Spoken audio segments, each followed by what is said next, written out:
We are streaming live on Facebook from Kilimanjaro Studios outside Washington, D.C. We'll shortly be going live on YouTube, so call all your YouTube friends. Please remember to subscribe to both our YouTube and Facebook pages at The One Mic Show. Follow us on Instagram at One Mic Show, and we're now also on TikTok, so make sure you follow us. We're also taking live calls tonight at 202-683-4570. Press *5 to speak, so save that number. The number again is 202-683-4570. Press *5 to speak, so save that number. Apologies for starting slightly late, but the show must go on. Now, later tonight, we'll be talking about Raila Odinga's background in cutting deals with different administrations from Moi to Ruto. Could his move to protect President Ruto amidst ongoing unrest in Kenya be the last nail in his coffin, or will he rebrand himself for elections 2027? Now, feel free to start dropping comments below and let us know what you think. Na bila kusahau, tunapokea mziki toka DJ wetu machachari mleta habari DJ Moshfire, na tutadunda kule viwanjani na Mika Ojezeki nambari 7 mgongoni akituletea habari za michezo. Na moja kwa moja toka Kilimanjaro Studios ni mimi mtangazaji na mwanahabari wako mpendwa Ali Badawi. Kwetu wananiita mteule na wengine mniite mjukuu wa Masai, because I'm Kenyan by blood, American by design, Masai by choice. Si chagui, si kagui na si bagui. Karibuni. Now, let's talk politics. Now, this hour we'll be talking about President Ruto's reappointment of cabinet secretaries he dismissed last week. We'll also be asking why Ruto is accusing the Ford Foundation of sponsoring the GenZ protests in Kenya. Then Swahili Village was forced to pay a $500,000 fine following a wage theft case that just concluded. We'll also be talking about that. Now, please drop a comment below and tell us where you are tuned in from and what you think about these topics we're going to be having tonight. Now, I'm your co-host and producer, Ali Badawi. It's Friday the 20th of June, and we are streaming live from Kilimanjaro Studios outside Washington, D.C. Please remember to follow The One Mic Show on Facebook, Instagram, YouTube, and TikTok. And on panel with me tonight is Mr. One Mic Kamakawa. Our sports anchor Mika Och is in the building tonight, and our resident DJ Moshfire is on the decks. And also not forgetting that our super producer is none other than Mubelwa Wabandio. And before I get started, I can see, our fans are already in. Poleni for being slightly late. I can see Slay Odwora mekaribia pale, karibu sana Slay. I can see Washekendi Rangu, karibuni sana. And to all the rest, please type a comment. Let us know where you're tuned in from. Let us know what you think about the conversation we're going to be having tonight. So let me get just started right away here. Now, we know that anti-government protests that led to over 50 deaths in Kenya in the last few weeks are still dominating news headlines. In another unexpected twist this week, President William Ruto reappointed cabinet secretaries he had earlier dismissed following last week's dissolution, in what appears to be a well-calculated move to reconstitute his cabinet by recycling the rejected cabinet members. Reliable sources inform us that President Ruto has also inked a deal with Azimio leader Raila Odinga to include members of the opposition in the cabinet. Now, President Ruto also accused the non-profit Ford Foundation of funding the ongoing protests. This week also saw the abduction of veteran journalist Macharia Gaido and the shooting of a K24 journalist by police while covering the demos. Now, in studio to discuss these events of the week is our regular panel, Mr. One Mic. We have Mika Och and DJ Moshfire, and I'm your co-host and politics anchor, Ali Badawi. I'll be talking about an upcoming Kenyan protest tomorrow at IMF HQ2 on Pennsylvania Avenue in Washington, D.C. tomorrow. So keep it locked for details on that. Those people who are living in the DMV. And I can see also Esther Mulusa is already in the building. Esther Mulusa is tuned in from Shimalavandu, Kakamega County. Karibu sana, Esther Mulusa. Tell us what GenZ in Kakamega are saying. Tell us what GenZ in Kakamega are feeling. Are they rejecting? Are they accepting? Or what exactly are they doing? Please type in the comments and let us know. And type in and let us know where you're tuned in from. I can see Stephen JJ is also in the building, and anasema tuko ndani kama SIM card all the way from Texas. Texas always heavily represented in the building. If you're not from Texas, please type in the comment section and tell us where you're tuned in from. And if you're from Texas, tell us what part of Texas you're tuned in from. Karibuni sana. So I want to take this opportunity to welcome the panel. I think tutaanza na Mika Och because Mika ndo wamnaona picha yake tu. Today, Mika Och is in the building. Karibu sana, Mika Och. How has your week been? And how have you been keeping up mentally with all these things that have been happening both in Kenya and in America? Mika. Thank you, Ali. My week has been good. It's been okay. Just a busy. Alafu pia, today it was actually double busy. Okay. With Microsoft doing the thing. Okay. It's CloudStrike. Yeah. It's a Crowd crowd. strike. Yeah.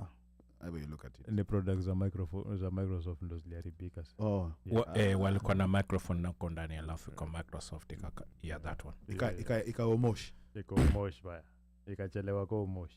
Deadly. Alafu ikapotea vile umosh upotea. Kabisa. Wallahi billahi. Yeah. But how have you been keeping up with all these other news events happening both in Kenya? So, you know, with these and the news US? events, like it started on Sunday, right? When somebody took out DJT. Yeah, Someone tried to take out. DJT, Yeah. yeah. Mm-hmm. And at first I was like, oh, damn. Nikubaya. Civil war, right? Because I was like, damn, hey, right next to it was ile Arsenal wanakuanga wameweka zote. But then the funny thing is that when you went to social media, people were making jokes about it. People were laughing it off. People were making memes about it. And I was like, okay, fine. Let's see how tomorrow comes out. And tomorrow comes out and it's fine. And then on Sunday, the same Sunday, there was a funeral. Actually, Saturday, there was a funeral in Kakamega, right? And everybody from Azimio told Baba, without mincing words, do not dare handshake with this guy. Everybody in his circles, right? Hata yeye mwenyewe akajifanya hapo akaongea akasema like No dialogue. No dialogue. Yeah. Then on Monday, Things changed. jamaa karuka watu Kipetero. mbaya. Okay. Yani mpaka nikajizondo alikuwa Joshua, labda Joshua unajadika alifika pale like Raila nilifika ile ujamaa angekuwa ni ukweli yendo Moses angefika pale kwa Red Sea arudi kuambia Farao unaongeza kitu ama nifungue ocean wapite. Right? Okay. So looking at that and then seeing the protest on Tuesday, it was too much. Like the police definitely had one agenda on Tuesday, and that was like no protest is efficacy BD. They were just violent from the word go. Like they were just they were throwing tear gases at matatus, and you know it gets to a point whereby then you see how they tried the dirty tricks they were doing on social media, trying to malign the names of people who have been involved, abduction of journalists. Wamepost numbers of journalists wale wanauliza maswali ngumu wasalimiwe, and then with the whole Republican Convention. No? Yeah. Republican convention. The or convention, yeah. Mhm. With the whole Republican convention, and then now with the convention, now you see the people who, I don't know if people know about 2025, Project 2025. The people who have been associated with Project 2025 are in there laughing, endorsing Nini, and this guy milking his attempted assassination. And then I was like, damn. Okay. The both countries I call home are effed up.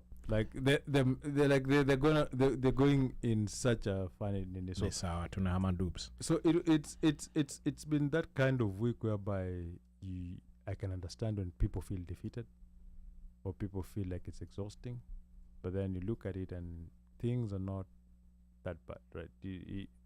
There's still time to recover. Till the fat lady and the lady sings politically fat lady squeeze utajangi vitu kuna zingine. hata So- Tintin ule lady alikuwa so- fat ule Madam Castiofor. So yeah, anyway, so it's just been that week whereby you take a breath and look at things and then unajiambia aluta continua, anguka nayo, lazima yanguke. Okay, sawa. Asante sana Mika. Then we also have on the panel DJ Moshfire. DJ Moshfire, karibu sana. How has your week been? I'm here. Simulisema siko. Useless buggers. My week has been nice. I'm alive. I'm kicking. And, but to allude to what Mika has been saying, it's been a very long week. It's like the week never ended. Kuna ile beginning of the week, it's like the week never ended and it's not going to end because it was one thing after another on both fronts. What we call home physically and home virtually, or where we are connected to our roots. it was just back and forth. So, tumemaliza na sasa na hii Republican convention, sijui, I don't know, VP being elected, or should I say candidate for your Republican Party. Alafu unaangalia local politics. Maryland pia kuna ka special election inafanyika. There's just a lot of political, should I say, upheaval this week, and a chess game being played, pieces being moved around, and we are caught in the middle. So unajua, you stay awake to listen to things in Kenya, you lala, then you also have to be reader over here, checking, making sure uko gangari, and and keeping up with what's going on. And there's something that never fails us: matangas ziko na zinakuja day in day out. So with your day to day, it's been a very, very, very long week. Na kesho tuko na maandamano. All right, Uno Mike, how has your week been? Si, senor. Yes, how has your week been, and how have you been dealing with all the things that have been happening? So first, let me say, wapenzi wasikilizaji, is that what you call them, Mika? Wachangiaji. Wapenzi wachangiaji, karibuni sana.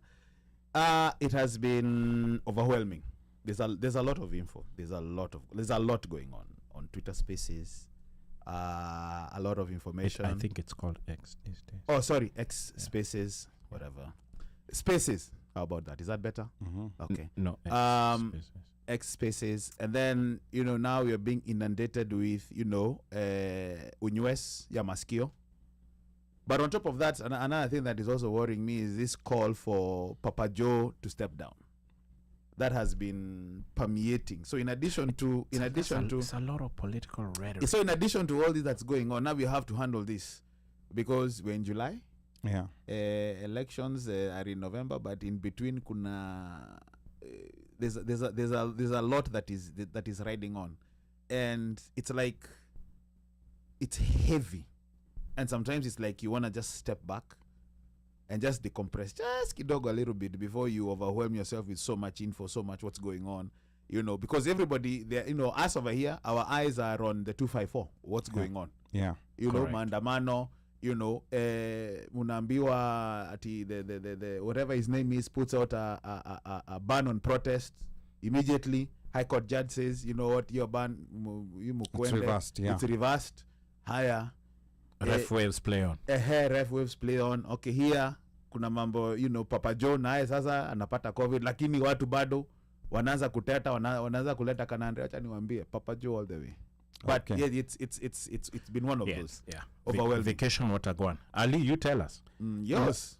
No, Yes. I mean, like mine also, I was thinking, will this be the week I transition back to American news, because I've been on Kenyan news for the last 4 weeks, and not only Kenyan news. I'm talking about like YouTube videos from different channels, like X Spaces, and X Spaces, they're 24 hours a day. You can't fall asleep on X Yeah. Spaces, Bana. Yeah. Those things are like constant. It's like you move this way, it's Nini's. You move Yes. that way, it's there. You move this way, it hits you, it slaps you.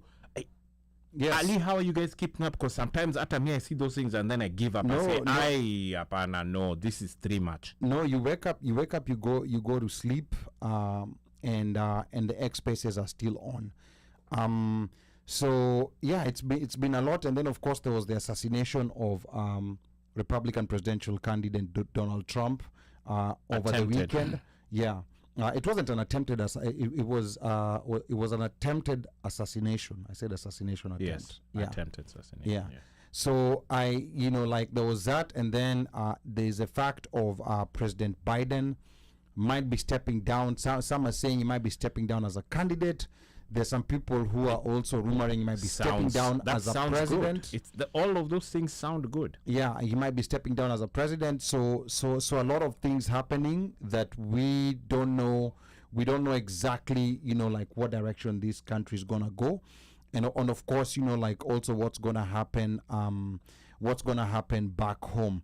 And I can see some comments here coming in from Slay, who says it was a little overwhelming.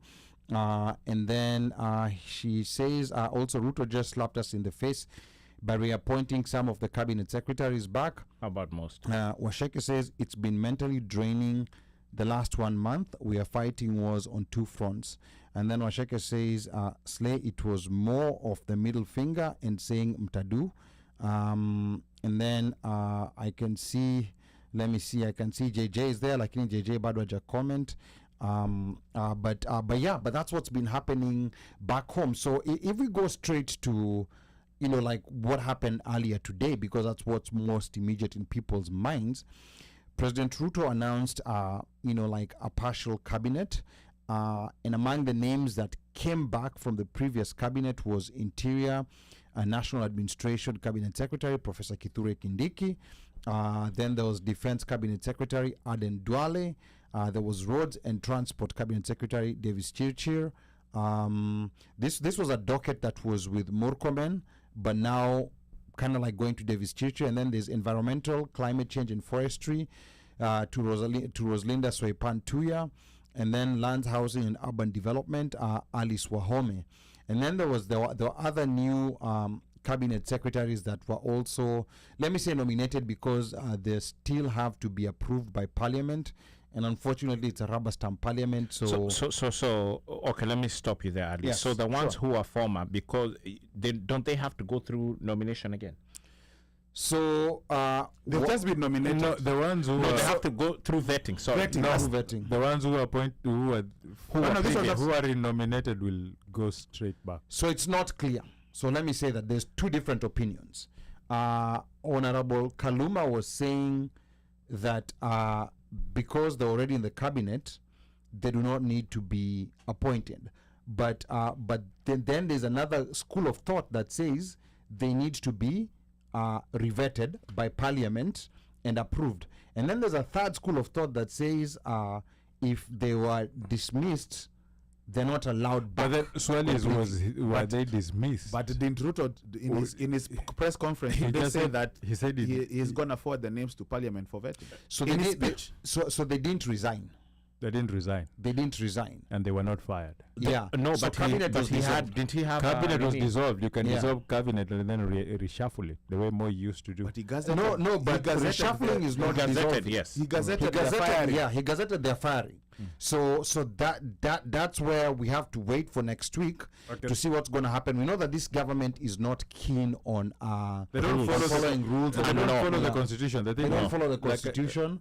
They strike first and then they try to figure out later. You know, like Then No, they no, no, They no. say my bad. the constitution is there for you.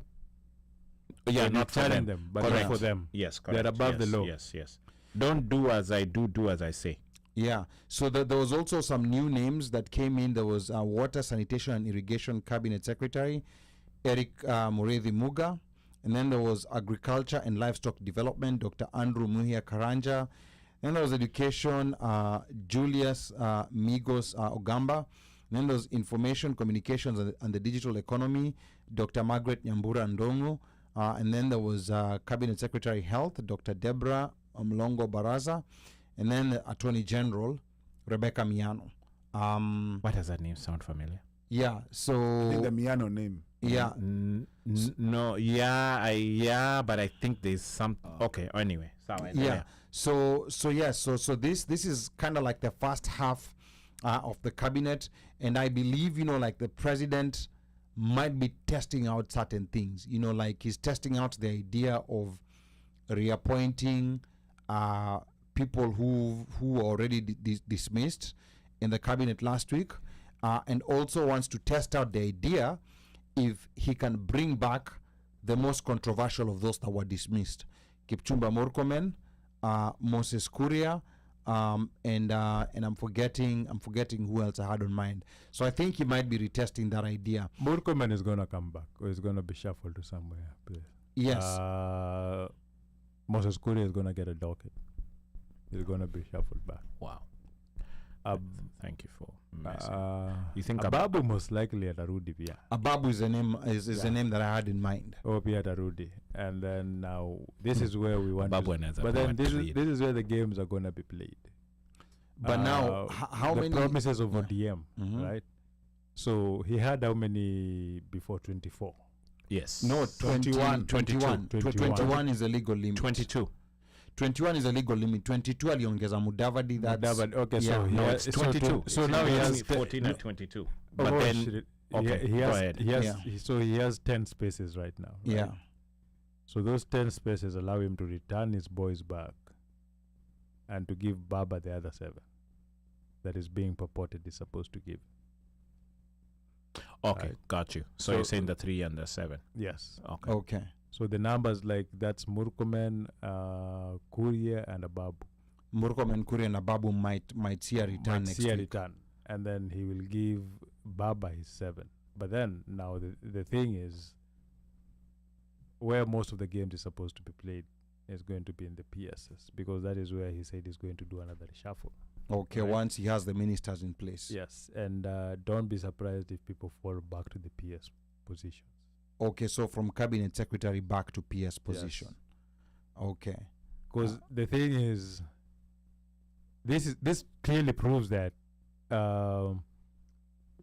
he owes people favors and he's sticking to his word of giving back his favor. What he will say is that you told me that cabinet was not working and I reshuffled it. Yeah. So here, Mika, is the question that he owes people favors or he's been compromised to a point that he's being blackmailed right now? You can say both sides because Yeah. remember also him, how does he control parliament? They owe him favors Through payment. through payment or whatever way, but they owe him favors. Yeah. He has something on them, basically. Yeah, so it's But now it's- the question is, do they have something on him? So yes, he might have something on yeah, them. they might have something on him based But on do the they have elections. something on Based on him? the elections, Yes. They might have. They might have something on him. Like you know, he still wants a second term, right? Yes. At the end of the day, he has to think long term. Yeah, so he has to think who is in what region, who Yeah, can bring him votes. And who can like so, if these people decided to walk away from me, and say that I'm bad in that I'm region, bad, and I and lose. yes, and then go back and tell them But- that they look how I was chased away. But don't you think the blunder from the very beginning was over politicizing all his appointments from the cabinet to all other spaces? But isn't that which has brought us to where we are. But today. isn't that what people praised him for? That he's a master of politics. He knows how to play politics. Remember, everybody was blowing his own how he's good at strategy, how he played out a sitting government, right? How he played out of 2 veteran politicians and beat them with the tools of power in their hands, right? Last week it was said here that he's a victim of his success. He's a victim clearly- of his own success. yeah, which clearly points out here right now because the thing is, he's not those leaders who are like the leaders who are good leaders, but then they're poor politicians. So He is a good politician, but not a good leader. So and you know, and clearly, you know, like I mean, he's been a politician, and even he's even occupied a cabinet position before, and he's been a vice president. Remember, he was a cabinet Yep. he was a minister in the coalition government before he was fired. He came from mtu wa mkono. Yeah. He came from mtu wa mkono. He became an MP when people didn't expect him from being an MP. No, but before he became an MP, he was in YK92. He was Yeah, a that's fixer. what I'm saying. Alikuwa, Yeah. he was a fixer, alikuwa mtu wa mkono, Yeah. right? Under Jirongo, right? Mhm. Alikuwa mtu wa mkono, like alikuwa watu fanya hivi wakupush. That is why his politics is that. That's why his politics is full of fujo, kelele, siasa, like going to places and dismantling the peace and doing like that's why that's what he knows how to do. And he grew. He became an MP when people didn't expect him to be an MP. Yes. Then from there, he was always at loggerheads with Moi, Nini, and remember when Raila sabotaged KANU, he was one of the people who sabotaged KANU with Raila. When Raila sabotaged KANU, When Raila sabotaged KANU, he Wait was a one of the people who sabotaged KANU. But now the thing was, yeah, he was told, go with Raila, but he was scared he didn't go. Remember, he held back him and Mudavadi.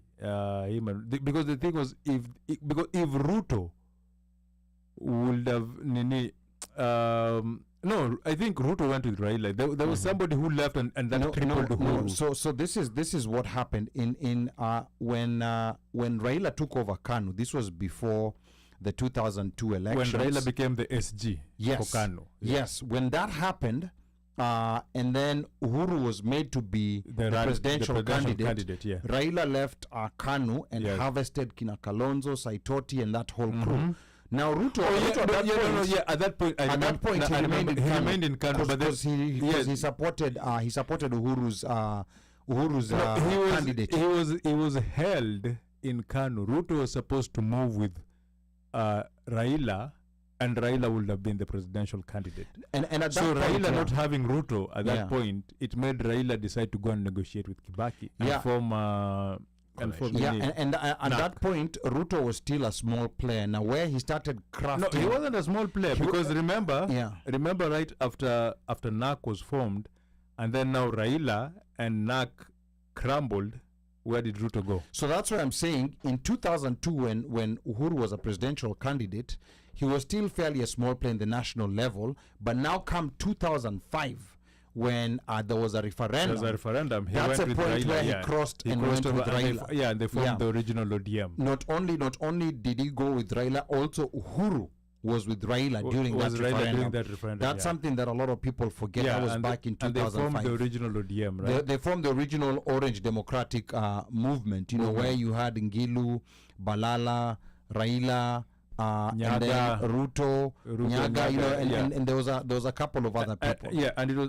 Once they formed it into a party, it actually became a very strong party. It became a very powerful party. So powerful that even when they tried to play politics to break it down, and Kalonzo formed his own ODM Kenya, still this one was super powerful that Kibaki had to appoint himself at night to become president because he had lost the elections. Yeah, that was an election that Kibaki lost, 2007.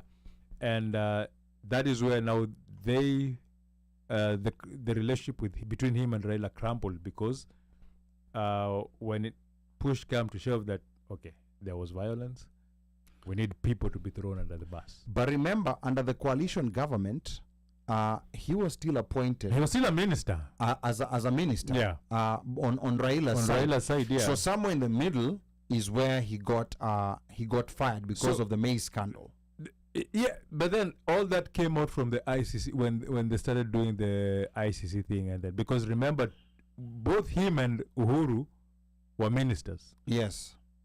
Under ODM. Under the coalition government. Under the coalition government, but they were coming from Nini. Uhuru was coming through KANU. So Uhuru was not under ODM. Under ODM, he was under KANU. Under ODM. Remember, before elections 2007, so Uhuru supported Raila in the referendum in 2005. But going towards election in 2007, he switched his support from Raila and went back to Kibaki. Remember, then there was this party called PNU. Yes. That was formed. So that's how Uhuru became a finance minister. Because remember when when Kibaki stole the election, he gave Uhuru the position of a finance minister. Yeah, so that was back in 2007. So 2008, Sasa. Yeah, 2008, But then that is where now the fractions came out. And each side had to throw somebody under the bus for the violence. Yeah. Right? And PNU provided Uhuru, and the ODM side provided Ruto. And that was the genesis of ICC. It went through the... so from that, they tried to... Because the constitution had not been made in 2010, and the constitution in 2010 is what allowed them to be tried in the ICC. In ICC, yeah. So that is why these guys went and formed their own their own new political party. From there. Yeah. So a couple of comments here coming in from those who are tuned in. Wow, we've neglected these comments here for a while. Let me see. 1 second here. Poleni sana wapenzi wachangiaji. Slay says you cannot ban people from protesting. And then Slay says this is why I'm not on X. I'm not sure I'd keep up. And then our Sheke says there's actually a citizens assembly hosted by LSK starting at 1 a.m. Eastern Time, 12 a.m. Eastern Time on Space. I think she meant 12 a.m. Central Time. And then Slay says maybe he thinks removing Murkomen, he took care of the arrogant people in Gava. The whole partial cabinet is not it. Slay says they have to resign. Steven JJ anasema rule of law ni kama gazeti ya kufunga nyama. And then this hapa anasema is Luther a certified cheesy asking for a friend. And Washeke says he's more of a narcissist. Slay says some of these people should not come back. What was the point? Allen Otis, karibu sana. Allen says Ruto was having a dialogue with himself. Hamjui give and take. And then Slay says, I just hope people are awake. A second term will be detrimental. Stephen JJ says Uhuru was deputy VP or something. And then Slay says, you all have good memory. I had forgotten some of these coalitions. Yeah, I think it's important to study, like what has happened in history to avoid mistakes being repeated. And that's the reason why I think a lot of these Gen Zs are saying no to dialogue, which I think is the position that people should stick by, because between I think for the last, I want to say 15, 16, 17 years, there's been more than there's been about 20 dialogues and 20 different reports on the different dialogues that we've been seeing. And you see that's not so we already have these things that people want to dialogue about.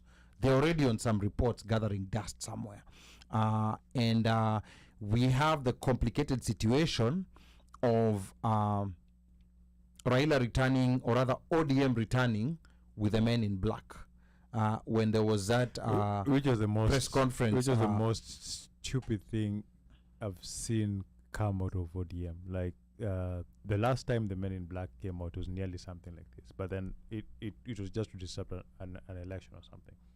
But for this one was a purely utter disrespect to all the other Azimio guys.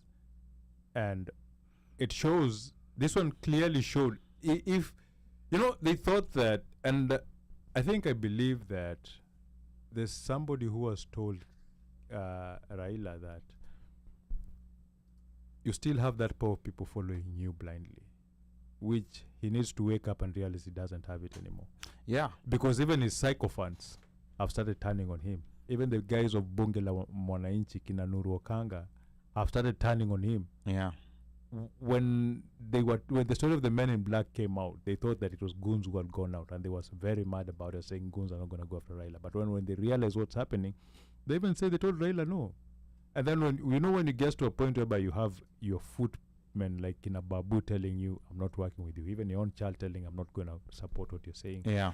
It's time for him to start to come and realize that read the mood of the people. Whatever mood you're trying to read, it's over. And right now, how people perceive politics anymore, it's not going to happen, because what's happening right now, what did the Gen Z say today? Okay, amesema hivyo. Fine, we're going to go back to the street on Tuesday. But before Tuesday, what are we doing? We are translating everything that came out today in all languages, and we're going to share it widely and everywhere. Watu wajue nini imefanyika. So those days of assuming that Kenyans are ignorant and they're not getting information are gone. Smartphones are everywhere. News is on people's hand. Internet is cheap in Kenya. I think part of the problem might be we are seeing a whole order that has been established for over Since 30 years. Not necessarily since independence, because I want to say in the 90s. I'd say since the 90s. No, since independence. No, let me explain. No, let's look at this. Let me explain, Mika. Let me explain, Mika, what I mean. The reason why I say the last 30 years, because since independence, after independence, very shortly after, multi-partyism was banned. So there was a one-party state. So it was the KANU loyalists who benefited in politics. Then come Sabasaba, 1990 elections, 1992, there was now a Multi-party multi-party system. So that loyalty to KANU, so there was a whole host of people who were wiped out, a whole host of loyal KANU people. There are few who survived, but they started being wiped out in 1990. More of them were wiped out in 97, and I want to say, you know, like by 2002, most of them were gone. completely obliterated because this new order had taken shape. So this new order, I want to say, it started taking shape, you know, like in the mid 90s, now coming towards 2002, and it has kind of, you know, like sort of ingrained itself. So the people who've been politicians in this system, there's a certain way of doing politics that was dissolved overnight. But now here's the thing we have to wait for. You know, like we have to wait for an election to prove that this system has completely been dissolved. We have to wait. Of course, you can tell by how everyone is talking that there's been a total shift. So I think the fear that's with Baba and with people around Baba and even on people on Ruto's side, they're like, this is what we've known. This is what we've learned for the last 30 years. Think about your taxi driver. You've owned your cab for 30 years, and then all of a sudden there's Ubers, you know, like people with no experience, you know, like with 30 minutes worth of training and a phone with a GPS are coming, and they're doing what you are doing more efficiently than you are doing at a cheaper, you know, at a cheaper price. So that's the biggest fear I think that's there, that there's this struggle with what Wakona Baba. They're telling him, let's try to reassert the order like it used to be, because if things move this other way, we've all been faced out. But let's look at it this way, Ali. Politicians are opportunists. That is why in Kenya, it's not been like here, right? Here we have the establishment, the two parties that are always stuck on. Yeah. And if you feel you don't like what is on that party, you become an independent.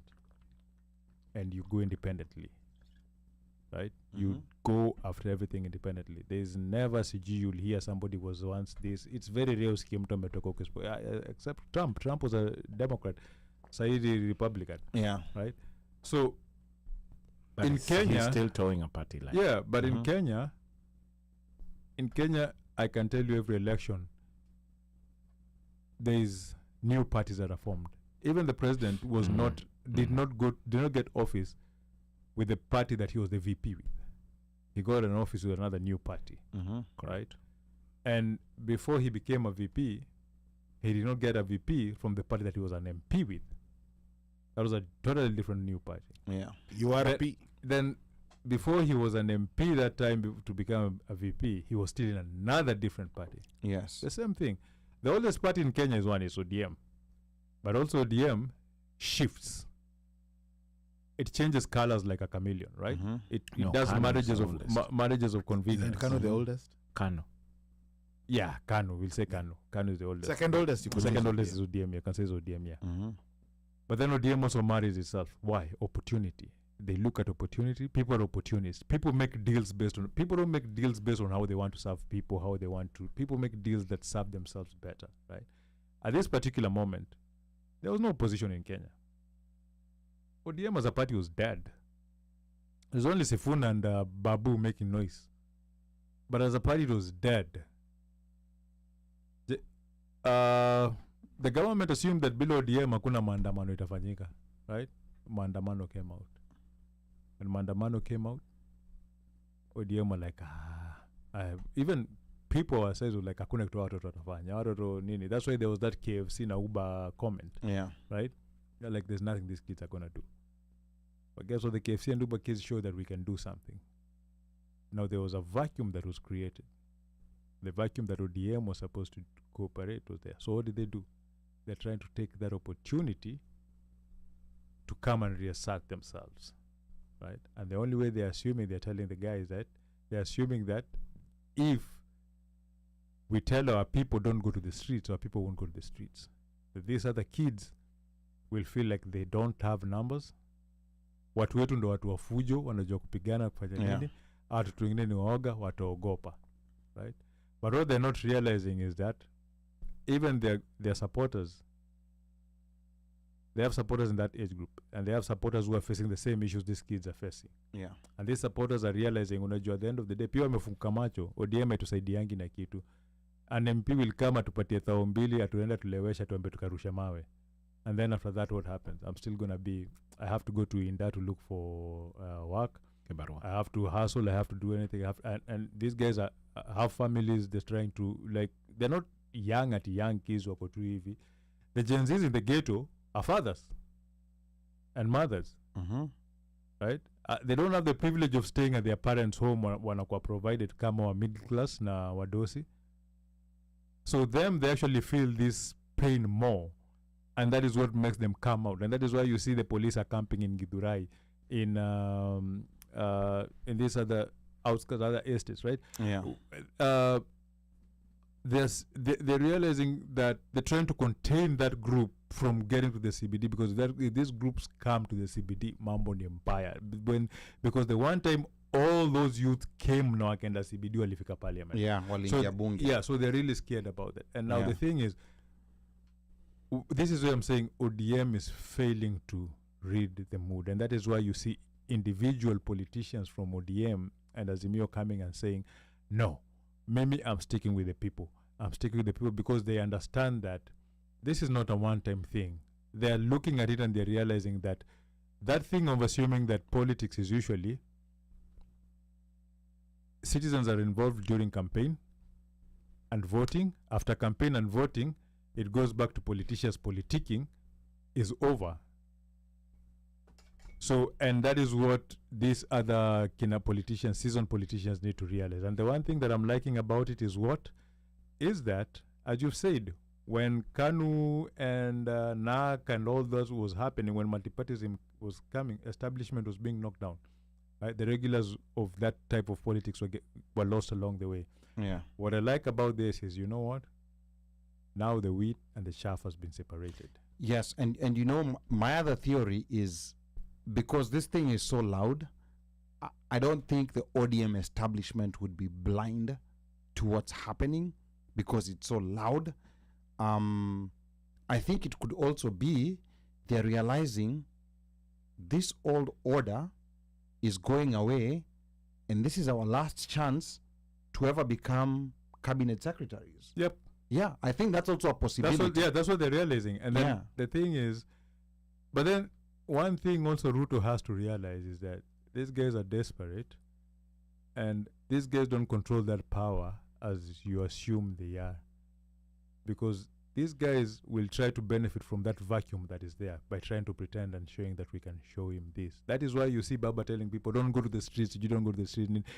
They want to see that, they want to do, if Mandamano reduces kidogo, and they say, you see, we have the power of controlling these people not coming to Mandamano, give us this. And this is where it's going to be a lose-lose for both of them. They're going to get their positions. They're going to get whatever they're getting.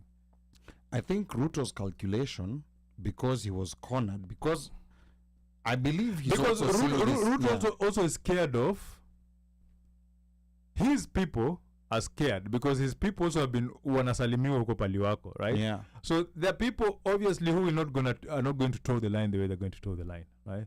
So he's scared of these people who are not supposed to toe the line, merge up with this, nani ache watu ODM huko nje kwa giza, watu Azimio kwa giza. If these people merge up, but I think and they make numbers, then I will not be able to rule the country.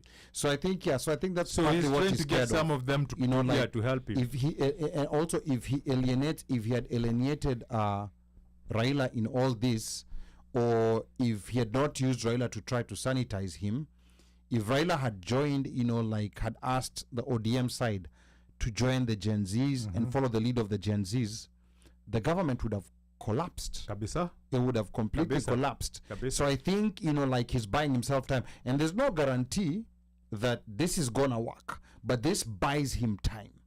This buys him time to try to figure out what to do. And quite a number of comments have been coming in while we were talking here. So Slay says, let me see. I just hope people are awake. A second term will be detrimental. And then Slay says, you all have good memory. I had forgotten some of those coalitions. And then Slay here anamuuliza, Washeke anamuuliza Slay kama alikuwa amezaliwa. And then Washeke says, dialogues have actually caused more harm than good. And then, let me see, Slay says things are different. Raila should have just stayed silent. Also, Ruto cannot use tactics used during Moi's era. Things have changed. Stephen JJ says Uhuru had 2 titles, Deputy Prime Minister and Minister of Finance under the Grand Coalition government. Yes, that's true. I remember they created all these fancy positions. And then, but I think Slay says what Mika is saying. And then Apa Kenyanjui karibu sana. You know, like I think we've been able to decipher who you are, but we'll let you know who you are. Not right now, but we're going to let you know who you are. Our sleuths have discovered who you are. So Kenyanjui says, I think Mika misses Ali's point, which is all the politicians are coming to face with the inevitable demise. They know that there are no more software updates left. It's a new world order that they can't adapt to. And then Upper Stephen JJ says, I believe this is why Baba wants to give his guys an opportunity kwa sababu labda ameona hii ndo mwisho wa safari, meli imetia nanga. I was waiting for Unomike to say that other word. And then Slayer nauliza one mic na Umosh ni viewers pia. I'm wondering the same thing. And then Washeke here says Mika and Ali have taken over. Tell Slay we will pay her whatever money we owe her. Yeah. Anyamaze tu kwa nyuma ya tent. Okay, sawa. So prove her wrong that you guys are not No, girls. I mean you guys were in the midst of throwing jabs back and forth about coalition this, coalition that, party this, party that. So now we were supposed to interrupt uko ndani. Yes. So no, vile Kalonzo unapita katikati yao. What happened to him when he was pitting katikati? He was overtaken by events. But he got a VP position. No, I'm just saying he got overtaken by events recently. Hapa tu, we talked about it. Actually, Ali Umosh, Yes. mimi naona benefactor wa hii fujo yote Yes. itakuwa anaweza kuwa Kalonzo. Katikati man. But you know, it's the guys who always go with the sided wind. with Gen Zs. Yeah. You know, it's the guys who always go with the wind who come out on top. But then, for somebody who's been known to have a reputation of being shifty, Yes. he's yes. been very strong. He's been very solid. on this one he has been consistent. He's been very solid. I gotta give him this one. On this one he has been consistent. And this is gonna give him a chance to I think grow his party, because I mean his party has always been there in the wings, attracted like a certain crowd, but then you also have to remember that these traditional politicians, still there's certain few things they know, despite the fact that the order is changing. The newcomers still have a lot to learn. Kenyanjui here is saying ODM is not failing to read the room. They just have no tools in their toolkit to deal with this. It's Blockbuster trying to come up with never VHS cassettes to compete with this new Netflix thing. Newer. Gen Z. But then you remember that does not seem to respond to the usual tropes of tribalism. And then Stephen JJ anasema Kalonzo atapitia katikati yao, watermelon. But ODM had the upper hand. When this started, all with Nani, what's his name? The senator, Sifuna. Yeah, they had an upper hand, right? They did. And even right now, juzi Sifuna litokea akaulizwa historia nini akasema like he was like No, I know. Things have. He was like mi historia nini sijui. Mi niko kando kivyangu. But then the thing is, what I'm thinking is, Wiper fired Maalim immediately when he they made did that not comment. wait. They didn't wait, Mhm. right?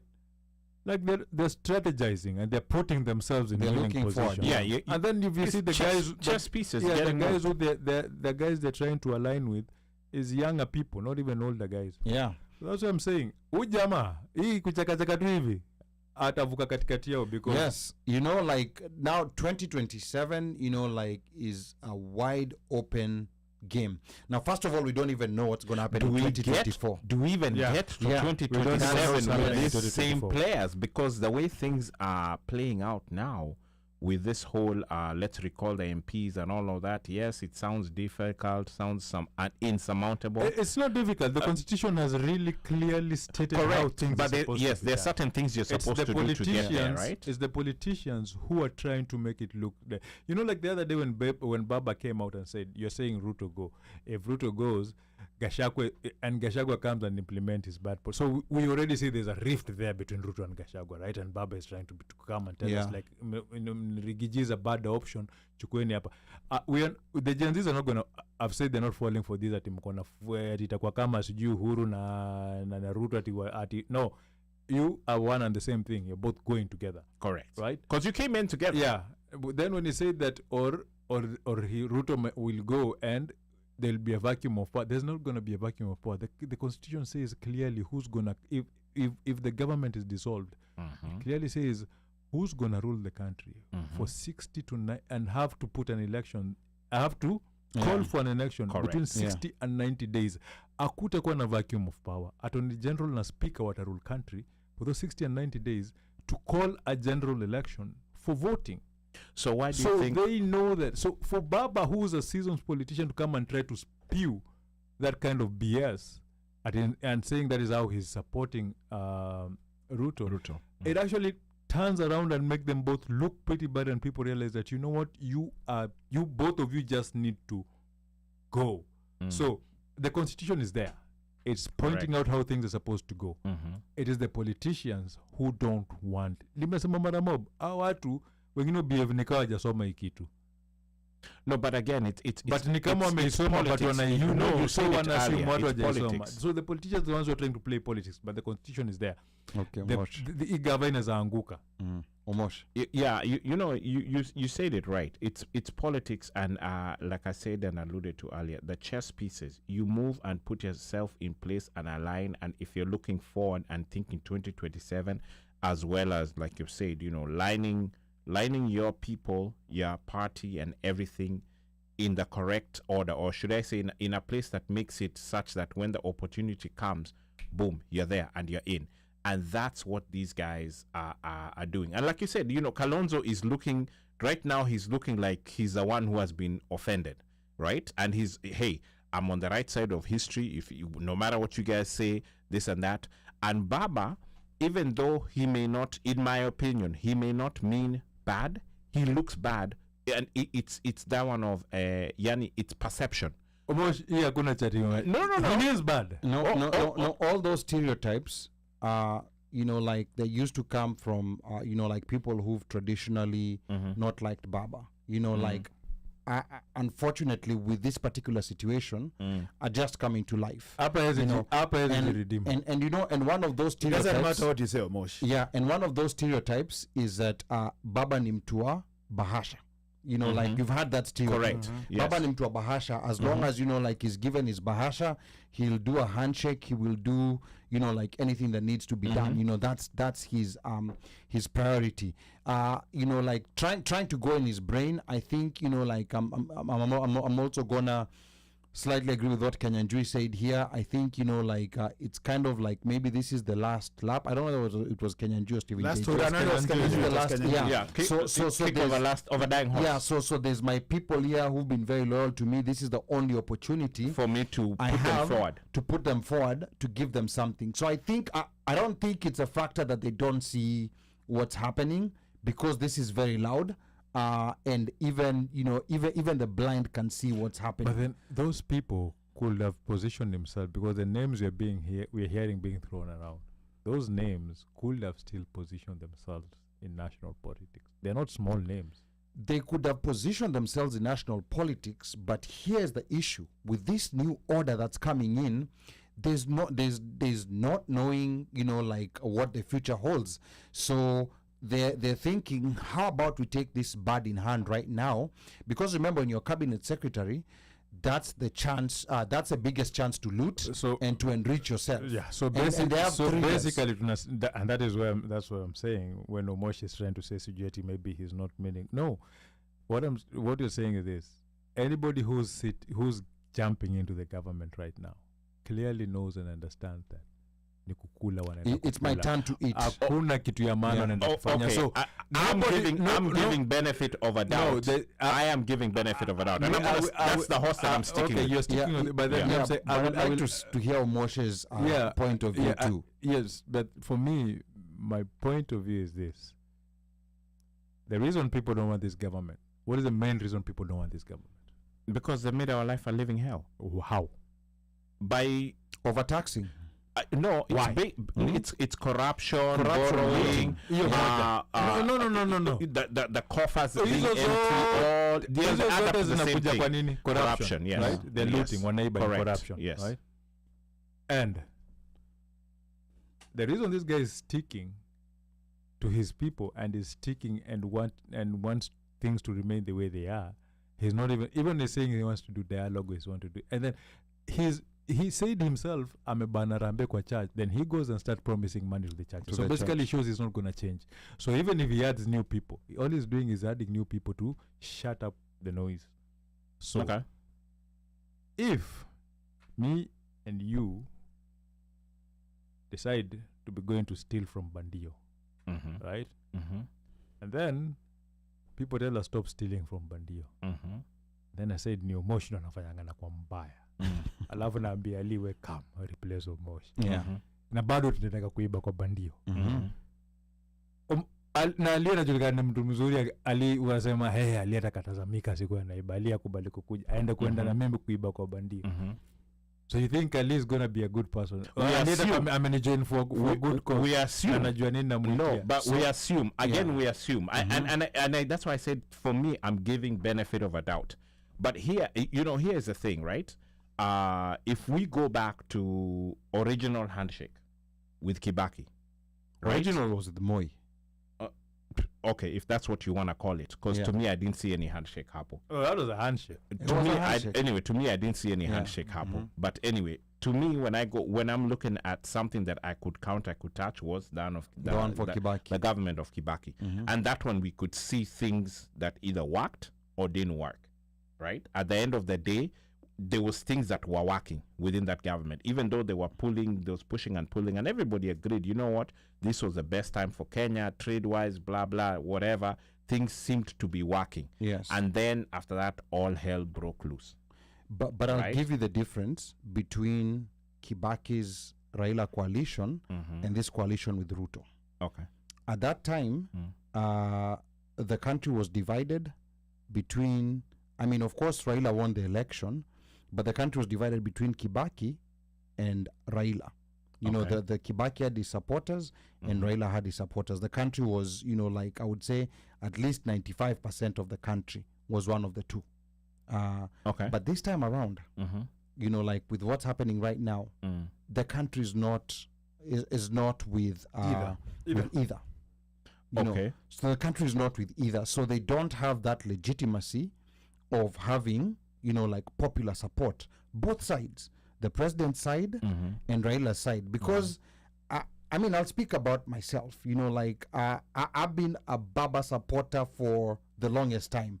And listen to how I'm speaking. Okay. How I know this movement has been made, because if Ali is speaking like this, and maybe I'm one of those people who was willing to overlook a few issues that we had seen with Baba, but you see me speaking like this right now, that tells you that the ground has significantly shifted. And now when we go to the younger crowd, they are not even there. They've not even gotten there. The people under the age of 30, they're not even there of being a sycophant of this side or a sycophant of that side. Because a lot of these people who are protesting right now, these are people who voted for Ruto. And then these are the same They voted for people. These are the same people. I think these are the same most people. of them never voted. No, Okay. no, I think most of them never voted. Siko by. Okay, a lot of them never And the voted. reason why I say that A lot is of them because- never voted. Okay, go ahead. Fine, but the ones who voted are, Kumbuka- they're openly saying, kumbuka- I voted for Ruto. Kumbuka Okay. Gen Zs wanatoka from 17 to 27. Sindio? Gen Z, yeah, 27 the oldest. No, I think it's 27 from the- 12. I think it's from age 15. Yeah. Maybe, yeah. So 27 to the oldest. right? 2012 were the last Gen Zs. 27 ndo the oldest kwa hiyo group yao. Yeah. So hiyo inamaanisha kulikuwa na 9 years. Well, they had the 9 years opportunity. of voting. So they had opportunity to vote. Don't assume they And don't the vote. reason why I say that, So, again, to me, the reason why I say that is a lot of them are our nieces, our nephews, and stuff like But that. then unajua nini, Correct? hapo unaongea na family But- dynamics zako. But I think But where I kumbuka agree with Omosh, Okay. where I agree with Omosh is when you look at registration data, you know, like the people who are younger between your age, very few of them Yeah, registered. very few of them registered, but Very few of them very registered few of to them vote and registered, very few but voted. but wengi wao wali Yeah. ni vile umesema walipigia Ruto. Yes. Wengi Wala wao- wala wale- ni register wale- The ones wengi. who registered and Yeah, voted, walipigia Ruto. correct. Walipigia Yeah. Ruto, yeah. So Correct. for them wakimruka awamruki just out of hearsay ama nini, wanamruka wakifeel betrayed. because of things on the ground. Yeah. Things, Wana- I mean, wanamruka it's- wakifeel it's- betrayed. it tells you the ground Yes. is showing even us who, you know, So, and then- voted. and I then know I voted. I didn't vote for him. Hao wengine ndo so and then you see they actually them themselves they're telling the parents hata tutaki nyinyi mkavote nyinyi like angalia choices zenu vile ziko. Ndio Vile nituweka hapa. mnaona, yeah, so Yeah. and that is why it's even harder to complain because their parents ni watu wanaogopa fujo, ikiona fujo kidogo wanakimbia wanatoroka, ni like Rightfully they're used so. to comfortable stuff. Rightfully so, Mika. I Aya, mean, wacha if tusome we comments hapa. remember what we went through, or should I say what we saw happen Yeah. to say our parents kwa hiyo rika yao, you know, coming up, kina Matiba, watu wa kufinywa nini, Nyati House, all of that, you know, those things are ingrained in heads of folks. And if you lived through that, those who saw 82 coup happen and even saw, you know, dead folks or whatever, those things are ingrained. 07 or 8 wale Yes. watu waliona hizo vitu, those Yeah. things get ingrained. So you get to a point where unasema But then unajua- maze mimi sitaki, unajua wengi wao hawa hawajaona. No, wacha actually, tusome comments sasa. actually Go ahead. wengi hawa or 7 or 4 walikuwa watoto wadogo, Walikuwa watoto wadogo, IDPs. yeah. Walikuwa IDPs kani watoto wadogo. So wamejua uchungu ya kuumizwa na serikali kuanzia kani wadogo. Kwanza ikiwa wadogo. Aya, couple of comments here. Steven JJ anasema ha Kalonzo atapitia katikati yao kabisa, watermelon guy. And then Udi says Kalonzo gets bride and Raila just takes checks. Slay says what I really pray for is that they would stop kidnapping and killing the youth. Protesting is not a bad thing and it's not a crime. And no kidnapping and no killing. I agree. Baba should have stayed quiet. This was not the time. Initially, it looked like he read the room, but now it's starting to look out of place. Stephen JJ says Omtata alitoa suggestion poa. Transition government. And the guys who form the transition will not be allowed to fight for the next elections. Most likely, hii ndio kitu ina happen. It's a transition gava, wanaingia kukula kabisa, knowing very well the Gen Zs want new faces. And then Washeke says Gen Z is equals to 12 to 27. Kenyan Jui says, I think we're overthinking this whole situation. The analogy Ali gave succinctly captured what is going on. All these politicians from both parties are the taxi drivers. They have woken up to an Uber nation. The country is not divided, and on the contrary, it has never been united as this before.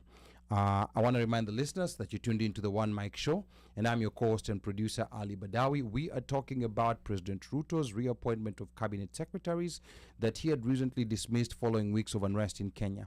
I have the regular panel with me, Mr. One Mic. We have sports anchor Mika Och and resident One Mic DJ Omosh amelala. Fire. We'll share One Mic amelala at approve kwa hajalala bado in the next segment maybe. We'll shortly be talking about an accusation towards the Ford Foundation by President Ruto Kwende. on funding of the ongoing Gen Z demos in Kenya. Our lines are open. The number to call, 202-683-4570. Press star 5 to speak. Feel free to call in. Before we continue, I wish to remind our audience of a protest happening at IMF HQ2 at 1900 Pennsylvania Avenue in DC tomorrow, Saturday, July the 20th, from 12:30 p.m. to 3:30 p.m. I'm going to repeat that again. Protest at IMF HQ2 at 1900 Pennsylvania Avenue in DC tomorrow, Saturday, July the 20th, from 12:30 p.m. to 3:30 p.m. Eastern Time.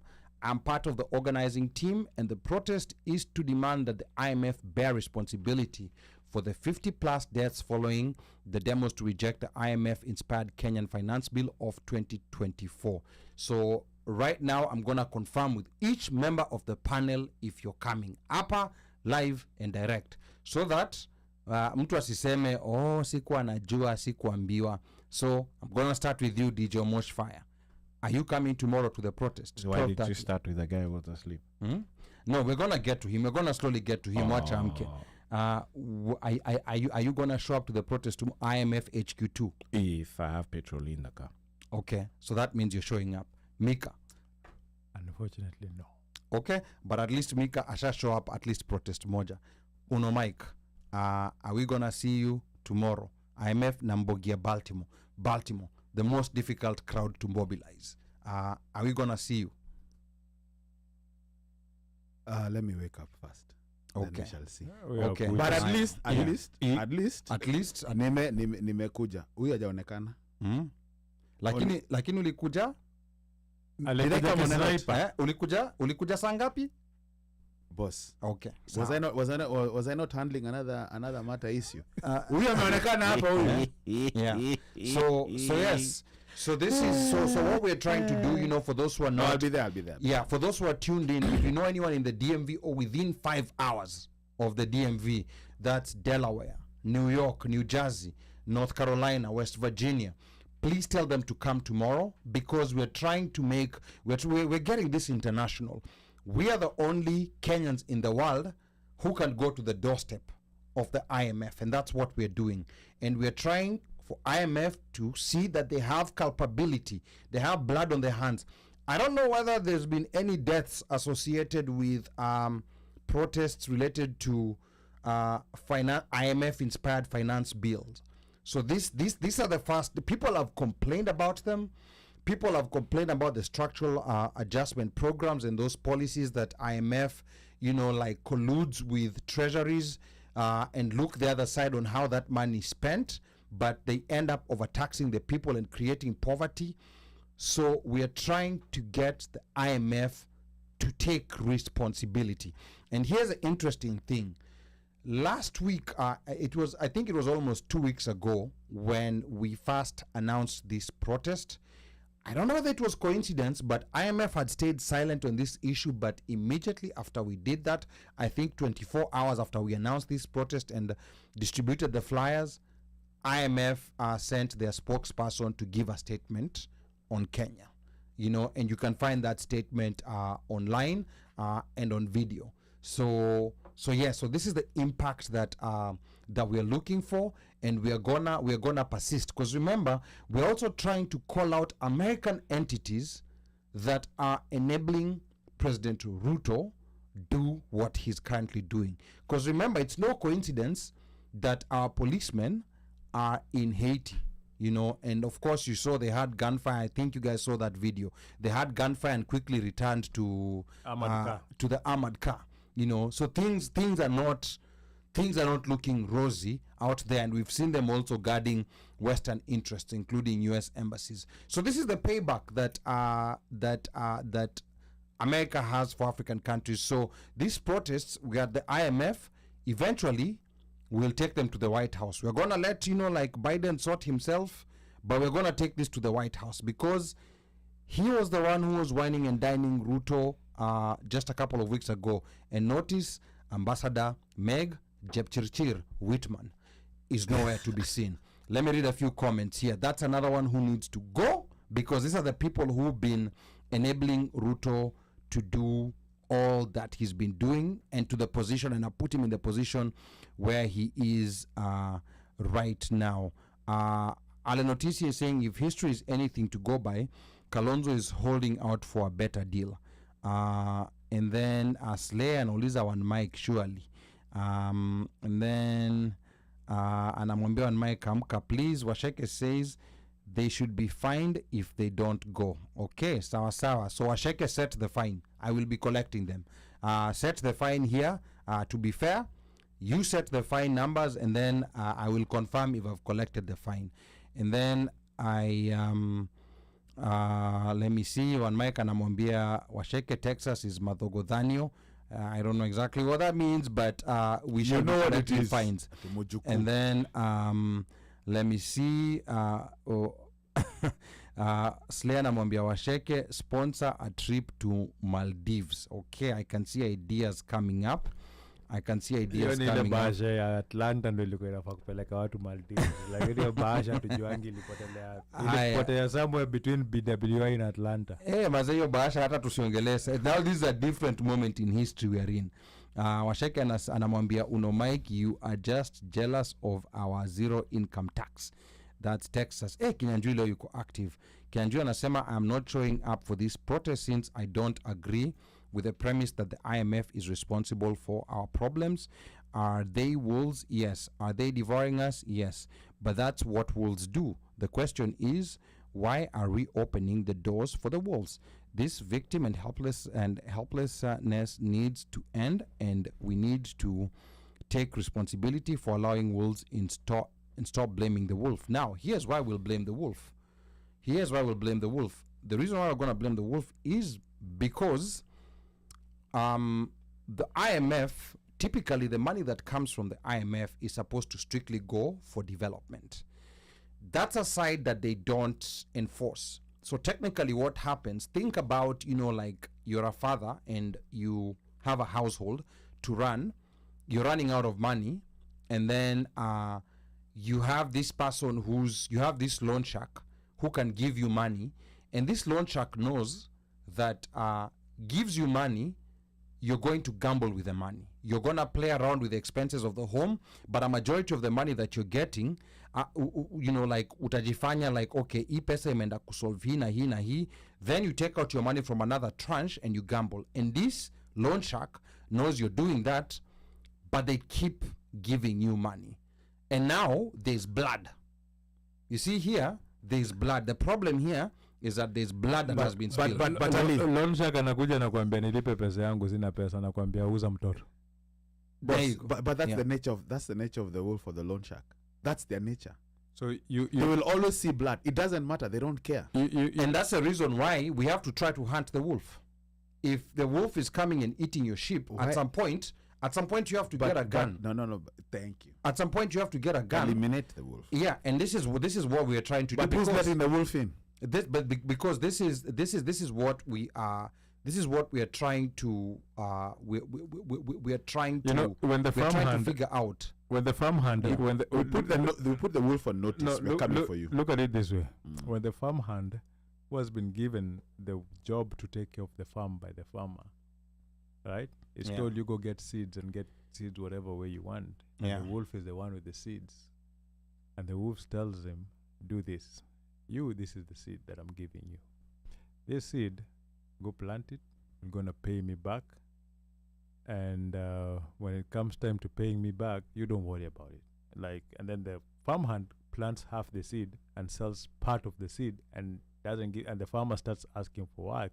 Yes. And then the farmer realizes is that it's the wolf who's making the farmhand behave in a certain way. Then the farmer has a right to go after the farmhand and the wolf. Yes, because absolutely. both of them are affecting his farm. Absolutely. And that's why we are going for IMF's jugular. And right now, we're in a position where so many other African countries are watching what's happening in Kenya. It's very interesting. The two protests that we've had so far, we've had people from other countries coming in, and we did not even necessarily market this to people from other countries. We have people from Haiti, we have Ghanaians, we have Ethiopians, we have white people who are showing up for these protests. We just have people from random countries. We had a bunch of students in Howard University's journalism department just show up to see what exactly is going on. And this IMF issue is affecting so many other countries. True. It's affecting so many other African countries. But I think not even African, Latin American, but I think some Latin European America too. countries. But I think on this one, there's something about Kenyan statement that I'm gonna let me pick up on that. And I think, in the first place, I think what at the end of it, the bottom line is we are fighting, or there's a fight for governance and accountability. Absolutely. That is it. Yeah. When you look at it, no matter what, it's governance accountability, because hata watu wakiandamana they're going to sit in the governors in the county hall, county assembly, whatever, requesting, we want to see the books, we want to see money. I'm sure you guys have seen the video circulating of the guy who bought sodas for 1 million shillings. I think that was Isiolo Isiolo County, right? And then It's there all was about- Marsabit. They bought success cards. Yeah, success for cards for 3.6 million. Yeah. Governance. Now, wolf. We know what a wolf is. We know what a hyena is. We know. But in as much, even when you entertain that wolf when it's a pup, it will still remain a wolf. My issue, again, I think will always end up with the people and the persons who are going, because remember, we're the ones who have elected these idiots. We elected them. Tukawapatia however you voted, majority voted, and they won. They're going with a begging bowl. But they're going with a begging bowl. They're going to the wolf. No matter what. Because remember, in as much as, and the wolf is going to dictate the terms. And you see, right or wrong? Yeah. They dictate the terms. So They dictate the terms. in order for me to give you this loan, this is what I want you to do. Mchape austerity, muongeza taxes, mfanye hii. What you're gonna do? You're gonna come, you're gonna do whatever you're told. Yeah. Sindio? Yeah. Kama ni kunyanyasa, because again, you're being told what to do. However, we elected these guys to go. So wanakuja wanatunyanyasa, but saa zingine prior to now what's going on here, tulikuwa tu tunanyamaza, tunasema sawa, okay, whatever. But now punda imechoka. Yeah. So in one aspect, we can blame, we will tell, this is more or less like a notice. Tunajua wewe ni, what do you call a wolf in Swahili? Mbweha. Mbweha. Mbweha si fox. Wewe. Unajua tumeuliza msanii wa Kiswahili. Let's go. Mbweha ni fox. Let's go. Let's go with kaka mbweha. So there's mbwa mwitu. Aya, sawa, ni mbwa mwitu. Wewe sema ni mbwa koko, mbwa mwitu. Tunamwambia buda boss, wewe you're on notice, we know, tunajua vile unafanya, lakini ni sawa. Wewe tutadeal na wewe. Hapa nyumbani, we are dealing with these guys squarely, so that the next time that we are putting these guys on notice that hii ujinga tutaki, because IMF themselves, they're like Mika said, they're loan sharks. They are loan sharks. That is it. Yeah. It is their terms. And you are coming to them and they give you their terms, unasema sawa. Because it's being controlled by Americans and Europeans, they're using it as a tool to control certain things that happen in these countries. Because remember, these structural adjustment programs are the reason why, like they force privatization, and that's why they start killing certain industries, certain critical industries. Agriculture, manufacturing. That stop development in these countries. Yes. At the end of the day, is if these countries become sustainable, IMF and the World Bank don't have business. They don't have business. Remember what Nathan said last week when he was here? The IMF has a finite number of clients. Like East Africa has only X number of countries. West Africa, so they have a finite number of clients. So they have to find a way of making these guys come back consistently. Pay the loan. But their prescriptions, this is the weirdest thing. Someone tell me one country in the world where IMF prescriptions has worked and have helped grow that economy. I'm not even asking for two. I'm asking for just one country in the world. They're the ones who are responsible for the death of manufacturing in Kenya, Africa, especially in the 90s, and that resulted in high unemployment. That resulted in high inflation. And you know what happens when your manufacturing base shrinks? You have to import goods. Guess where the imported goods are coming from? They're coming from the US, they're coming from Europe, and they're coming from all these other places. So they're serving these other places and they're not serving us. No, so now I was listening to a presentation that was sent to me by Graz a while back. I think I shared it somewhere in a group. And this guy was actually taking up the model of that economic hitman. Whatever the story or the journey of an economic hitman, because the idea is to always make us subservient. Like because we have a lot of natural resources. So wanaenda wanalipa mtu kama Mika ndio president, wanamwambia buda boss, utachukua ama utachukui? Usipochukua sawa, tutapatia Ali anakuja na chapa insurgency, wewe unangolewa by force by fire, he takes over. But all the same time, while these guys are interfighting, Omosh, if he's from the Western world or government or whatever, he's just sucking away the resources. Yeah. Because yeye ndio amekufund, and because of him funding you, amekupatia trinket. The trinket is maybe 1 billion, but then the resources are worth 1 trillion. Ndio hivyo sasa. Yeah, and that's what's going on. Yeah, so comments here. Msafiri 98 says weekday protests at the IMF more impactful in my opinion, but kesho tunafika. Thank you so much, Msafiri. Please, let's see you tomorrow. We're going to experiment. We're going to try a weekday. We've done Sunday. Tomorrow we're experimenting with Saturday. The tricky part about weekday is that a lot of people wanaenda kutafuta unga, and we just feel like it will be... But in defense, to counter that, watu Kenya wanafanya nini weekday? Because people are unemployed. Yeah, we're in a different situation. No, but kuna watu who are working. Majority of the youth are unemployed. Compare right now. And you know, here I'm coming from, I'm coming from a mobilizing perspective. But even us, how many people can you bring from Baltimore on a weekday? Baltimore. There you go. Baltimore. So hawezi ambia watu. No, not even weekend. What a weekday. Weekend? No, wachana na Baltimore. Let's say for example right now we say let's send our kids out to protest. Wako shule. I know. Or they're doing something on a weekday. So our numbers are so low over here. I can understand, like wanting to be there when IMF employees are actually there in the building so they can see us. But you have to understand the way these protests work. Symbolic though.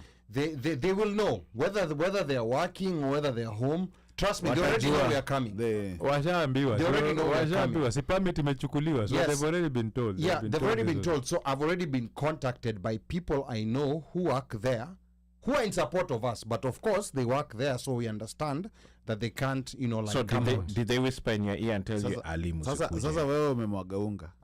No, I mean, it's clear. These guys know. Yeah, they'll be targeted. But the good thing in America, the good thing about America is that your politics is your politics. Your politics is your politics, yeah. So I think they just would not want the optics of being seen out there. Both the World Bank and the IMF, the people who've contacted me and told me sister companies. Yeah, they know that you guys are coming out there. So they know. And even after we protest, because the main idea is to get this out to the world.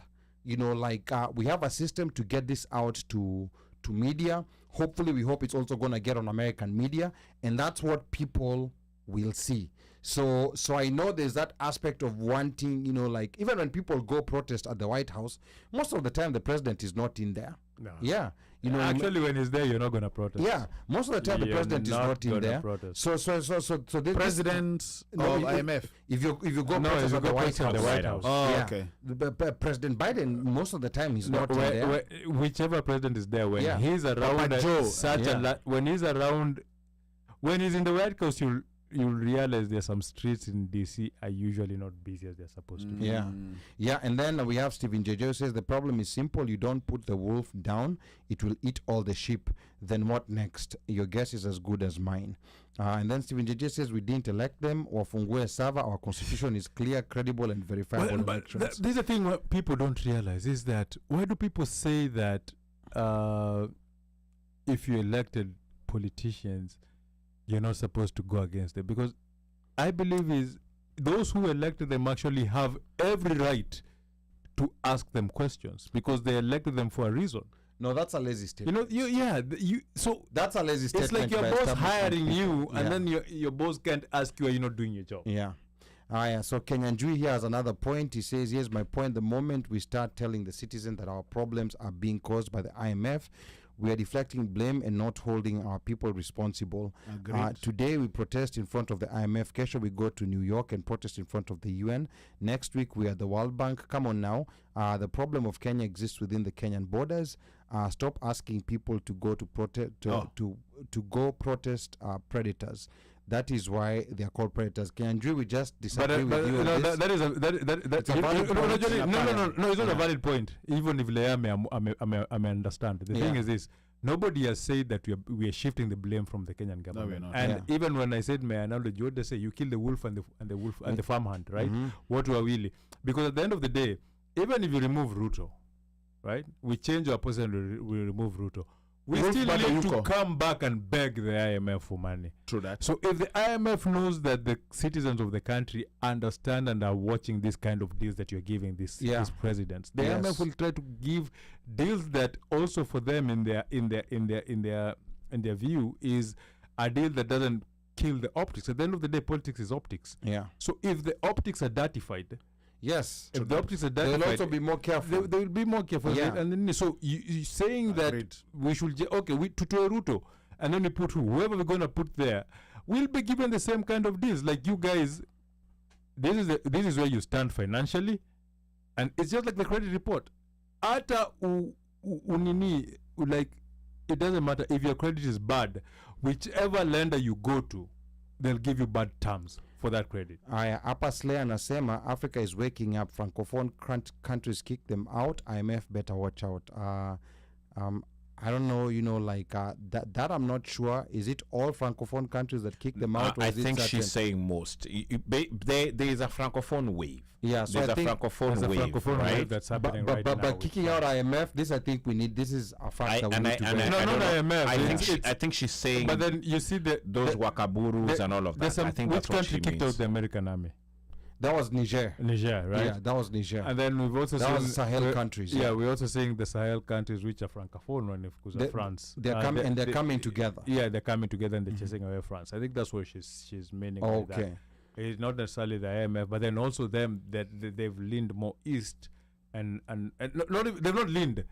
They tell whoever come with your best conversation and hear, Yeah, because even kuja tuongee. kuja Yeah. tuongee, waliambia Yeah. Russia kuja tuongee. Yeah, na msituletee mambo za policies. And even if you've noticed right now, they're not leaning Russia that much. No. because they were like No, they and then actually Burkina Faso, Niger, and Mali. They are forming, like a Sahel kind of union, because they're not agreeing with the Western leaning ECOWAS, because ECOWAS is too eager to do what the West wants. Yeah. So they're kind of trying to detach themselves from ECOWAS. And then Slay says there were people who argued that this rejected finance bill will create room for local sanitary pads and diaper manufacturers, surely. And then Stephen JJ says, we are surely telling the predators, we have our eyes on you. A protest serves as to serve notice. Tumekuonea kwa 18. We might have internal issues, lakini pia wewe jichunge. True. And 100%. Yes, and that's really what we're doing, because even a wolf, like if imezoea kuja kuona sheep, that's when you start implementing, like ways of preventing the wolf. So the wolf will also understand, like nikienda huku, like there's mechanisms where, because even animals have a brain. know if they know Animals that, know. if there's no there's They can traps, sense but danger. but animals will not go where the traps. They If can know, sense danger. if they know a certain area is But it's important right now to serve notice, because Yeah. I think that is the most important thing, to serve notice. Vile like Mika amesema farmhand na wolf Yeah. mmepatiwa notice. Yeah, Kanju anasema they laugh at what you're calling notice when they see your president insert the same clowns back to his cabinet, ensuring the wolf's presence remains welcome. And this, of course, is not. It's not a one-day process. It's not a one-day process. Like even in the 90s when Kina Maina Kiai were protesting, like outside, because this would not be the first Kenyan protest outside these institutions and outside the embassy. People are protesting when Moi was president, when it was so dangerous that they had to cover their faces.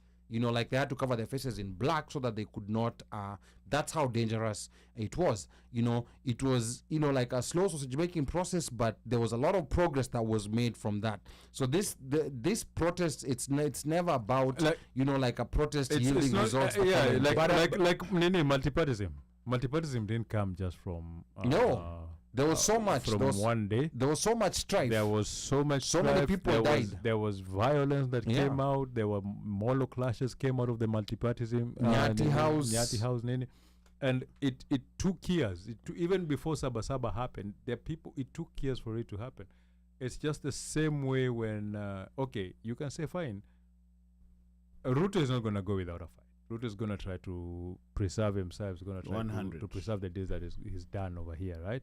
Because he's under pressure. He was given things when he came here. Yes. He was given things. He's under pressure. Yeah. He's under so he's under pressure from both sides. So he'll try. So yes, let them laugh, right? Let them laugh. But he who laughs last Laughs loudest. Yep. You know, Yeah. thank you, because Yeah. I was gonna say, number one, at the initial clamor for the repeal of 2A, si alikuwa anacheka? Yeah. Yeah. Yeah. I'll leave it at that. Yeah, and like there are so many other things, and I like people understanding that this is not like the corporate world. Like hii mambo ya politics, sometimes like it's just a very tough and rough sausage making process. But bro, si Gachagua alisema, what are we, stakeholders? Shareholders. Oh, shareholders. Yeah. Okay, sorry, carry But on. now you see Ruto is Who told us we are like Kenyans? We were not. You know, this narrative that he said those who voted Those for who those who voted. voted. Yes, Yes. that's what he said. The shareholders. Yes, those are Yes. the So- shareholders. So, the so you shareholders. nyangaos are not. Mukwende. Yes. But then look at it this way. There is narrative that Allah is pushing, right? And Allah is pushing this narrative of Uhuru Who? is a lie. Aye. If you've realized, it's only a lie who tries to push it. Let me tell you. And that it's narrative, that narrative that will that not Uhuru catch. and Gachagua want to overthrow the country, right? Because number one, he understands that when Kenyans didn't really hold Uhuru on a high standard in terms True. of him being as a president and, Yeah. and that, right? And then they see that the narrative of Ruto becoming president was done wrong by Uhuru, like walikosana Yeah. walikuwa wametupwa kando, right? So he's trying to push that, and then he's trying to push that narrative of killing the Murima power or togetherness. So he's trying to push that narrative of trying to find an enemy that people can unite against, and that enemy is going to be Murima, Central, Mount Yeah. Kenya, right? So when you start seeing things like that, if Uhuru was trying to organize a coup with Gachagua, those guys are not above the law. There's a law which deals with people who do treasonous acts. Yeah. The government could have dealt with them easily. Quite it is. So when you start seeing things like this being pushed out, things that are peddled out like this, right?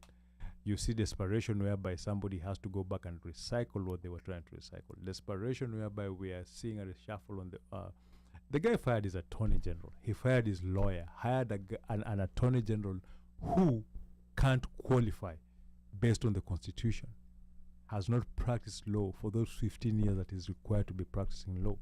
And there's somebody you're trying to hire to be your government lawyer. So basically you're trying to hire somebody who you can tell them to do things the way you try to do, to a point where you kidnap the kid of your attorney general when you're fighting this thing. It just shows desperation. So yes, we will take the laughter right now.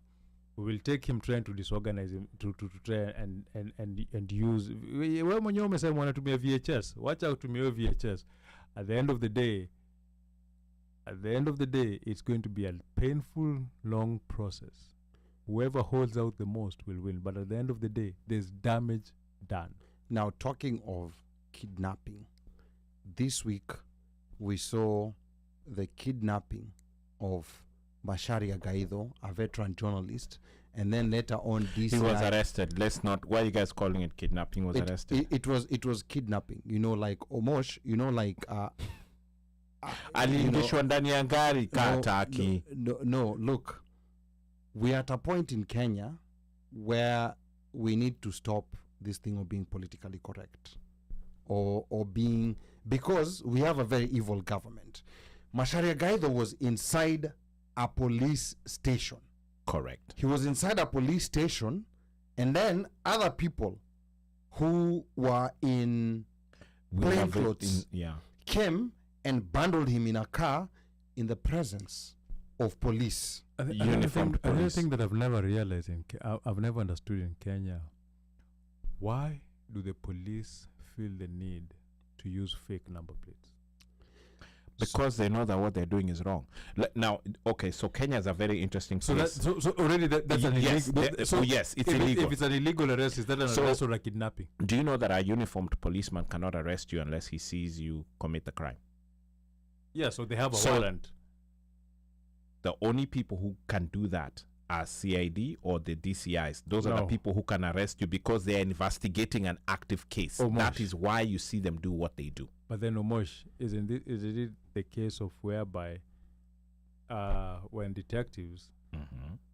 arrest you, Correct. right, they're supposed to arrest you when they're ready to press charges on you. They don't arrest you when they're Correct. investigating. Yeah, Correct. yeah. Meaning they had already investigated and there's evidence and they're ready to go to take you And to then court. Correct. when detectives come to make an arrest, Mhm. they usually come with a uniformed police They do come with a uniform police. because there You're has right. to be identification that There has this to be is You are the police very taking you. correct. Yes, but also the guys who are coming as the detectives need to then now have evidence, But- right? but A these file guys- or whatever it But, is. but these guys Yeah, don't do but that. They these don't come. They guys- don't come with uniform it's police, and they don't. strictly intimidation 101. No, Period. it's kidnapping. It's not It's intimidation. kidnapping. Okay, you want It's to call kidnapping. we can call it anything No, we want. no, but it's wrong. wrong. No, not no, calling we're it not calling it kidnapping. Mosh. Either way, it's wrong. kidnapping. Either way, it's wrong. No, we're Kidnapping, not. It's not- abduction, it's okay, wrong. Okay, you can use the word wrong, but it's kidnapping. It's against the law. Kidnapping, yeah. Let's call it kidnapping. It's okay. and why we're calling it kidnapping is And, because Mhm. what's By the way, I happening agree right now. with you guys. What's happening right I do now? agree with you guys. It's kind of like there's a parallel state where like even these cops sometimes they don't even know They don't know. because Kenya has habeas corpus, meaning when you arrest someone, you're supposed to produce them within 24 hours to a court of law. So some of them, and that's Yes. why there's that issue of Kamata Fridays, because 24 business hours will have you held until Monday. But Yes. some of these people who've been abducted, they've been held in Comunicado for more than 48 hours. Correct. For more, some have Bila been charge, bila anything. found, And then some they're have been found released. dead. Then they're released. Yeah. And when they come out, they're like, you under None okay, of what them are happened to being them? released. No, you're right. Mika, So you're right. the ones, and especially the ones who are being released quickly, are the ones where there's video evidence, and there's Na people kuna- And there's And lawyers, lawyers, and the lawyers, and the And lawyers lawyers. following them and looking, going looking yeah. for them from station Yeah, to station. because you see, You're DCI right. was quick to release a statement that they are not looking for Macharia Gaido.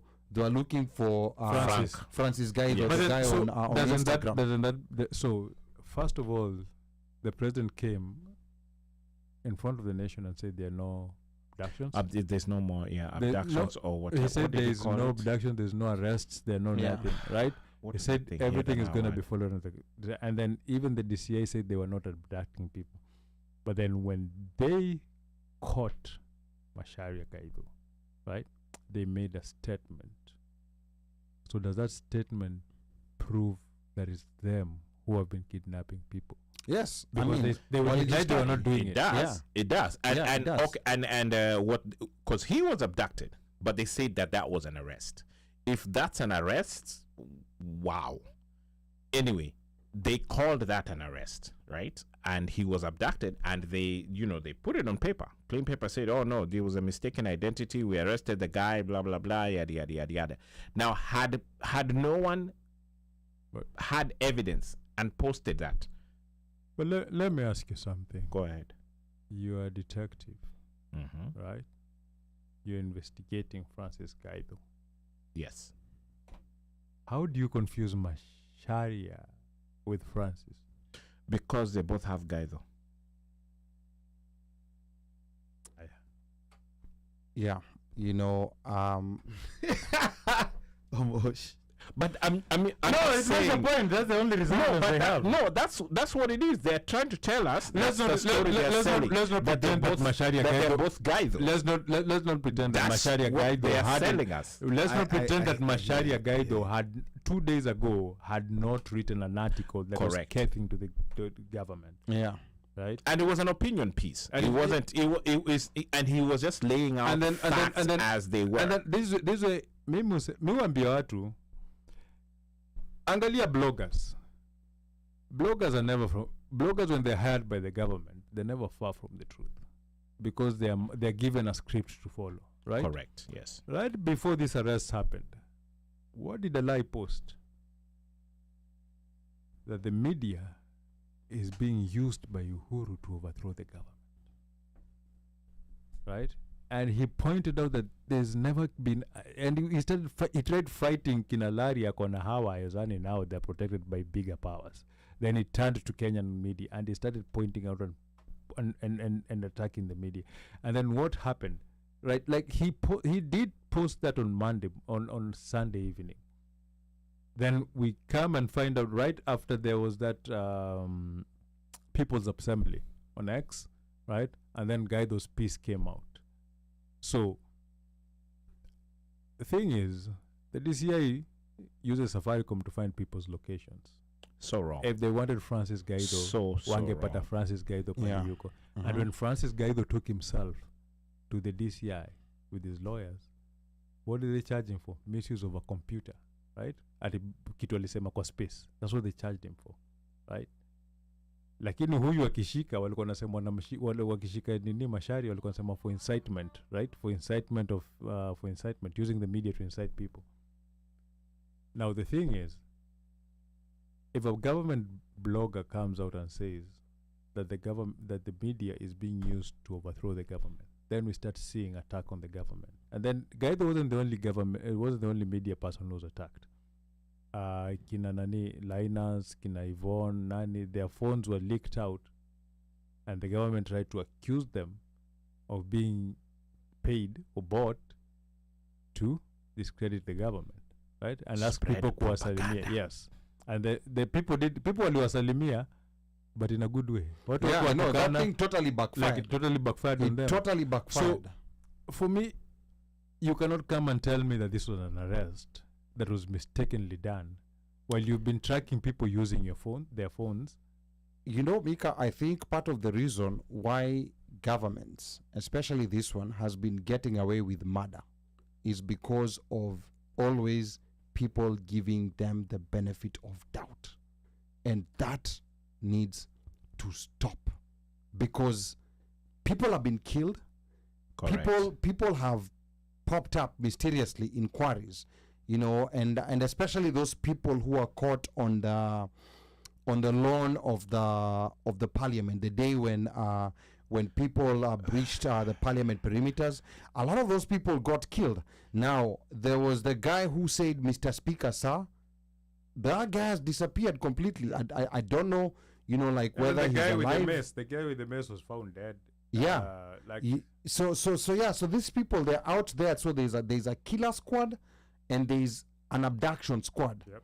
You know, and this is actually very dangerous, and that's the reason why this needs to be called out as it is. You know, this idea of trying to, you know, like come and imitate talking points coming from government spokespersons. You know, like when people are dying, I mean, that time is gone. You know, like that time is gone, because after June 25th, the character of Kenya has completely changed. I mean, I hope we're going to see this through the ballot, but the character has completely changed. Remember, a K24 journalist was also shot. Yeah. 3 times. Covering the Mandamano. Another in full press gear. Another one from CNN. That was beaten up, right? Yeah, a cop alimshoot nini. In the thighs. Is that one? No, yeah, not thighs. He shot him with K24. K24. The CNN one was shot with tear gas canister, yes. On his balls. Oof. So you see, this is where, you know, like this needs to stop. This needs to stop, and that's why I'm really appreciative of the Gen Zs, because they have released that inner courage that had always been suppressed amongst Kenyans, and this thing of always saying, "Oh no, let's wait the next election cycle." There's no such thing. let us we've deal, been waiting. let's deal with this now. We've been waiting for a while. Because 3 years is a long time. Hizi comments zinakuja mbaya, yani nyinyi watu mnafanya nipigwe hapa nini. I'm being slapped, I'm being kicked over here sana yani. Yani Kenyan Njue amesema nisalimiwe. Yani he has said this almost character needs to go. Wengine wanasema sijui nimewaangusha, sijui there's I don't know. So let me read from here. Baba. Slay says it will take some time, and like Ali said, we will have to wait and see how people vote in 2027. So slow but sure. And then James Olongo says this is a referendum on Rao. I think Ruto banking on his support, the promise to Sumkate cabinet. And then Slay says those kidnappings are eerie. It's not an arrest. Kenyan Jui saying, Ali, you're completely watering down the point being made. It would be naive for us to think that a protest held outside the IMF offices on a weekend would make them change course. The IMF is an arm of the Western government, and the allegiance is only to their shareholders, not to the African countries, and willfully the theft of their resources. The protest is nothing short of opportunistic. Okay, your opinion, Kenyan Jui, that's okay. You know, and I'm sure there's a lot of Kenyan Jews, you know, like in previous protests. Like remember, there was a Kenyan Jew who we're not gonna mention who was saying something about this Gen Z protest and that they're not gonna achieve anything. So there's a lot of Kenyan Jews, you know, like who sometimes maybe may not see the long-term game, but it's okay. History is always a vindicator. And then Musyoka says it was abduction, the police, and they admitted it to the whole world. Slay says if it's an arrest, why would they be pushing you into a car and not even cleanly stating why you're being arrested? Evidence that he wrote an article that was not in support of the president. This needs to stop. Kenyan Jew says, Omosh, what is your point? It's not simply semantic. Atiomosh says, kidnappings or abducting, call you what you want. It's not just words. There are actions that differentiate the two.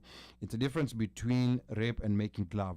There are different terms of sexual intercourse. And then Slay says, Omosh, your Lakeside membership shall be revoked. Musyoka says, did Isaac Mwaura also say... quitting the show. So Musyoka says, did Isaac Mwaura also say people have confused him for someone else? Okay, that's very weird. But oh yeah, he said he was confused. What's the name of this? Yeah, he's been confused as a politician, but dude is a politician. See, yeah, that's why he got this job. And then Kenju is asking, what is Omosh's point? I'm yelling, we are still fishing bodies out of quarries. Extrajudicial killings are in full swing. Please help me understand Omosh's point. Musyoka anasema Omosh umetuangusha leo. Kenyanjui anasema Omosh, I think we need to send someone to salimia you. Or I may say WhatsApp, same thing. And then Awar is who is coming to IMF Kesho. Awar, I think you missed the earlier part. Musyoka will be releasing the fine amount for the people. Out of the 4 people here in studio who's not going to show up, they will have to pay a hefty fine. Musyoka will be releasing that amount, and we will know shortly. Maybe they're gonna reason. And reason that way. Yeah. Hold on. And even if if we show up, are you gonna get something? Well, maziwa mala or maziwa nyayo na biscuit. That's the question. And then maziwa mala na biscuit. And then Tabitha mnajua Omosh alikuwa ironical hapa. Mbona mnaingilia Omosh ni kama no, unajua kwa nini lazima Omosh aingiliwe? Because I know sometimes because we've been previously accused of being biased. I mean, of course, history has vindicated us. So I think, you know, like, no, I think, you know, it's important to try to distinguish, you know, like conversations where you're allowed to play devil's advocate. True. And situations where people are dying, where there's only one side of the story. You know, where there's only one side of the story, I think, you know, like in such situations, then let's listen to the other side. Let's listen to their point of view. Maybe they were actually arresting and not abducting. No. They were abducting, and they've been killing. These guys have been killing live on camera. What? Oh yeah. No, they've been killing live on camera. Actually, You know, like they've not. It's not a secret. Almost. They've been, Hapo kwa solo. they've been blowing people's brains live on camera. you You are on your own. on Look that at one. this. I've seen in a Asha. movie somebody get their head shot, Hapana. right? Yeah. I've watched some. I've seen somebody getting killed, like in front of me, right? But I've never seen somebody who's peacefully protesting getting shot on live TV without care. Yeah. That was the first time I saw that, and that thing was very traumatic. Like, and you know, some of these people who are shooting, they're also in plain clothes. Apparently, some of them are from Uganda. so this is the thing. This is how it was in Citizen. If you're watching, if anybody was watching that day of Occupy Parliament, the guy for Citizen, he was with the cops but walking back, right? Like he was walking behind. You could see other news people running with the cops, kabisa. But yeah, he was at a strategic point whereby if he turns like this, he sees the protesters there. If he turns like this, the cops are right in front of him, like our Kombali Sara. He captured that guy in a blue suit. Yeah, the guy was Kneel kneeling. down. The guy was Kneel kneeling down, down yeah, with and aim. that Raila AR, Yeah. And the 15. guy, when the guy aimed, the guy turned the camera like this. And 3 guys were shot up by that guy who kneeled. Yeah, say On live AR-15. TV. So Yeah. And then I think Citizen cut the broadcast, then wakamrudisha akikimbia nini. in a defense, yes. No, walimrudisha bado yeye, but But that guy they had- captured a lot. Before he was Yes. pulled down, and he captured a lot. Like him, he captured a lot. Then Apollo Citizen wakaanza kurotate different people. But there was this guy who sijui alikuwa na GoPro ama nini, nekuwa inakaka ile kamera kubwa. Yeah. Because the quality was capturing with. This guy captured a lot. And you cannot tell me people who decide. And watch, that one is okay. Not okay. That one is, nasema si mbaya sana. Somebody ordered snipers to take out people from the rooftop. Correct. Yeah. Those were orders coming from somewhere. Alafu, you know, for you to deploy a sniper, it has to be called in, inafaa kuwa signed in, toa snipers watoke. Because since when the snipers On protests. monitor protests, Yeah. Yes. right? Protests. So- yeah. And strategically placed on the roof, Yes. have the long range rifles and And all of yeah, that. and take out the city- people. Yes. So- yeah. When you call out somebody who called out the military on civilians, ni kama civilians wako wapi? You call out the military when and there then is war. Hata huku It was, national, it was right the next hata day. huku ni national guard huitwa na wanakujanga bila gun. Yeah, and you know the military was Yeah. called the next day, which shows how cowardly. Not the next day. The military was called that night. That it was night. called that night. Yeah, But yeah. then it was Right. officially It was officially signed- gazetted They the Signed, next they day. backtracked. They signed. But this shows you how cowardly this president is. So- because the last time the military was deployed in Kenya, there was a coup. There was a coup, yeah. Yeah, that's when the military was last deployed on the streets. Hii ni kwa ufupi unasema huyu ni mtu unataka he's not gonna cowardly abduct people and go do to them whatever it is they're doing to them. Uko.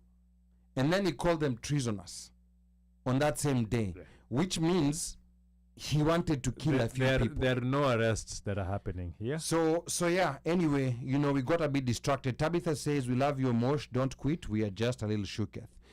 Stephen JJ says, we will not need the IMF if our debts are declared odious. Udi Madenge says, Mosh, just let it go. Slay says, Tabitha, shooketh, we are. That thing is painful. Washeke says, those images will remain with us forever. Stephen JJ, we have the constitution and the rule of law. We borrow for development. Ruto has borrowed 1 trillion. What has the money done in our nation in 2 years? Here, Wolf, we need to kill mapema and your best. And then Slay says, I was on the ground then. Oh yeah, Slay was actually in Kenya that time in the estates. Cops were already on site. And then Kenyan says, Omosh, I believe in redemption. If you draw your earlier comments that these were arrests and not abductions, the ever merciful people's Kamkunji are willing to accept your full apology as a condition to welcome me back. Don't squander this one opportunity. You have to do so live on air. That's Kenyan Jui. And then we have Kulikoni podcast. I'm gonna remove this Kenyan Jewish profile and Nini. So Kulikoni says, please also open the One phone back when lines. phone lines are open. Yeah. So the lines are Piga open. simu. The number to Open call is 202-683-4570. Press *5 to speak. Now, real quick before we take Kulikoni's call, why do you think the president started a new narrative accusing the Ford Foundation earlier in the week of sponsoring the demos? Because they actually, meaning the Ministry of Foreign Affairs actually wrote to the Ford Foundation, listing, like the different organizations that they have given money to their grants. Actually, so I think for different projects. Yeah, for different projects. That are managing different developmental related projects. Yeah. Right? Because the thing is this, a lot of the people who are offering support, Law Society of Kenya, Boni's NGO, Alan Namu's African Censor. Yeah. And then we have the medic one that is giving Nini all of Free this medical. Yeah, so all of these Nini organizations NGOs Are recipients. are recipients of grants, right? From Ford Foundation. From Ford Foundation. And they're not hiding that they're recipients. It's not secret. Yeah. And the thing about these grants is that when you get these grants, you have to also show how you're using that money for it, right? Yes, you apply for the grant. for for him- developmental related things. So for him, this is one of those PR moves. Hata inatoka si PR, hii sasa ni the dirty side of PR. Inatoka perception management. Smear campaign. Yes. So and governments and multinationals pay people a lot of money for perception management to paint a certain picture on how things are supposed to look like. Now the thing is, So you tell a certain story. yes. So the thing is, narrative. remember they started with what? Remember when the first time they started, what did they say? Foreign? We have foreign influence Yeah. for this process to yeah. interfere in the country, right? Ule jamaa akasema Russia, right? Mwaura. The first thing Mwaura said asema ni Russia, right? Asema ni Russia, right? So that foreign hand has always been put there. They're trying to say it's a coup. Yeah. They're trying to move away from the narrative that these are demands from people who wanted corruption to be taken out and try to paint that perception that it's a coup to get sympathy from people and also to allow them legally to use some certain tactics in harming the people. Right? So they are trying to identify leaders. And now they've found organizations that are helping these kids when they're doing these things, and they're trying to assume that those are the leaders.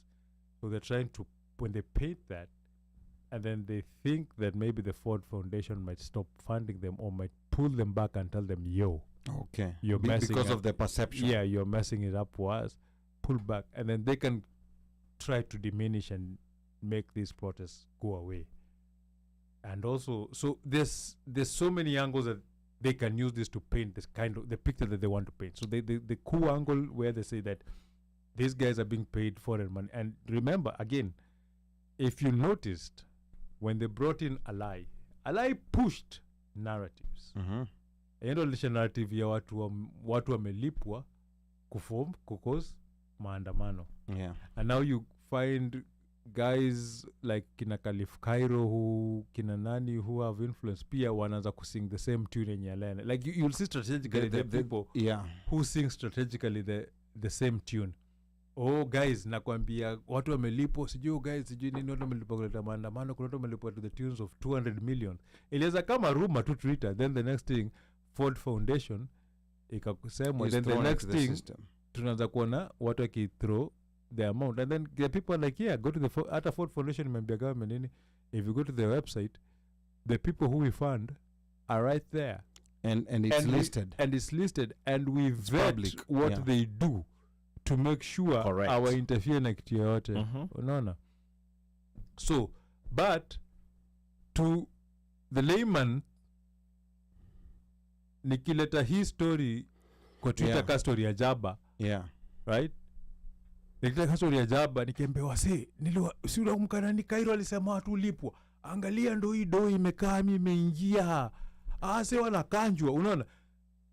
Then the narrative spreads. Base narrative ikigeuka hivyo, kuna vile tunaenda maandamano na kuna wanakanjwa na si hawakanjwi. So that was kind of like throwing red meat to see if especially the base would take bait and make it an actual so your perception management, like so no manage pana yezi kwa hivi. Now the thing that they forgot is that you're facing people who are not scared to open themselves up and say, hii ndo donapata, hii ndo inafanya hivi na inadu hivi na inadu hivi na inadu hivi. Au base wakishikwa protest, wao ulipiwa bond na wanatoka. Hakuna mtu tumia hata bopi yake. Hii protest watu wakienda usiku, hakuna mtu hata bopi yake. Watu wamechanga. Hizi organizations zina cover nini bills zingine. But now I think the question that comes up, I think one reason why this narrative that the president tried to throw out there has not worked is because his credibility as a liar is now very solid. It is very solid. It's very solid. And then they've looked for so many people to blame. Yeah.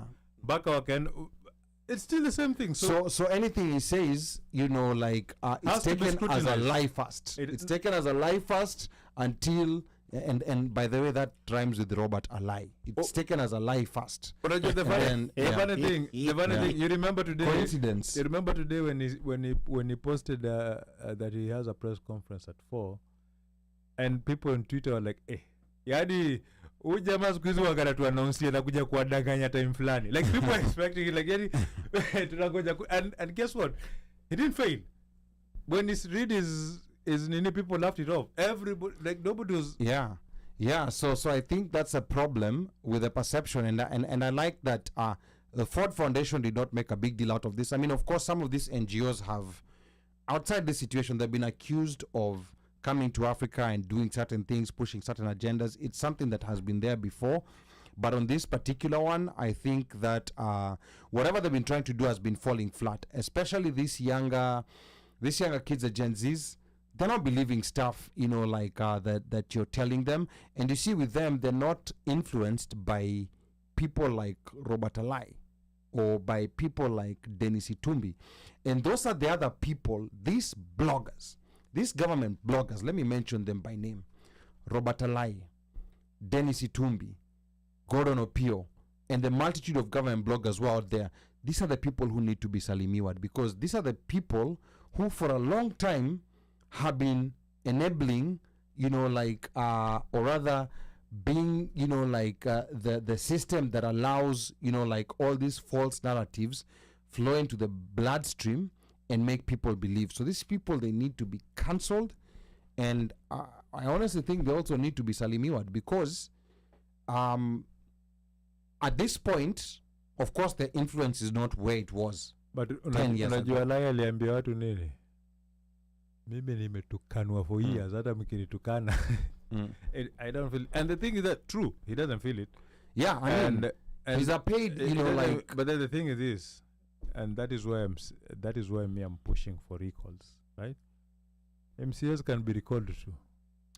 Well, Alai is a paid mercenary. MCA, yeah, he's a paid mercenary. I think we have a caller. Uno Mike. Thank you for calling. Hey, habari zenu. Mzuri sana. Please tell us. Tell us your name and where you're calling from, and then give us your comment. Hey, no worries. Prof Monda here. Thanks, guys, for the show. I always follow. Really appreciate you, your hard work every week. So, well, a couple comments, right? I think, firstly, I've really been struggling with the whole Gen Z movement, because it's youthful, it's very visionary, it's very passionate. But sometimes youthful passion without vision can be very problematic, because you want absolute solutions, which are sometimes not practical. So where am I going with this? What do you guys think? We've talked a lot. I've really been following your excellent conversation. But the question is, what do we do after this? Right? What's the agenda? What's the 1, 2, 3 steps to actually see meaningful change on the ground? And my challenge, if you look at many of these social movements across the world, right? Take, for example, the Arab Spring.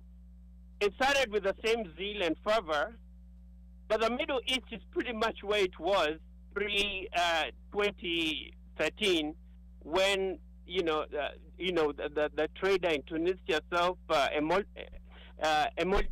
emulated, right? He burnt himself, right? And he had all those problems. So where am I going with this?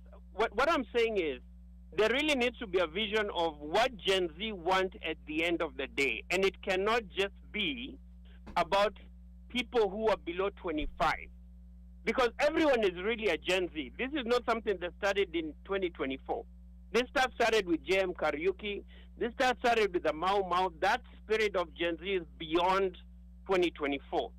So I'm thinking, at the grassroots, the way they've been so ruthlessly efficient in disrupting government and holding government to account with the demonstrations in every town, at every moment, occupy, occupy, occupy.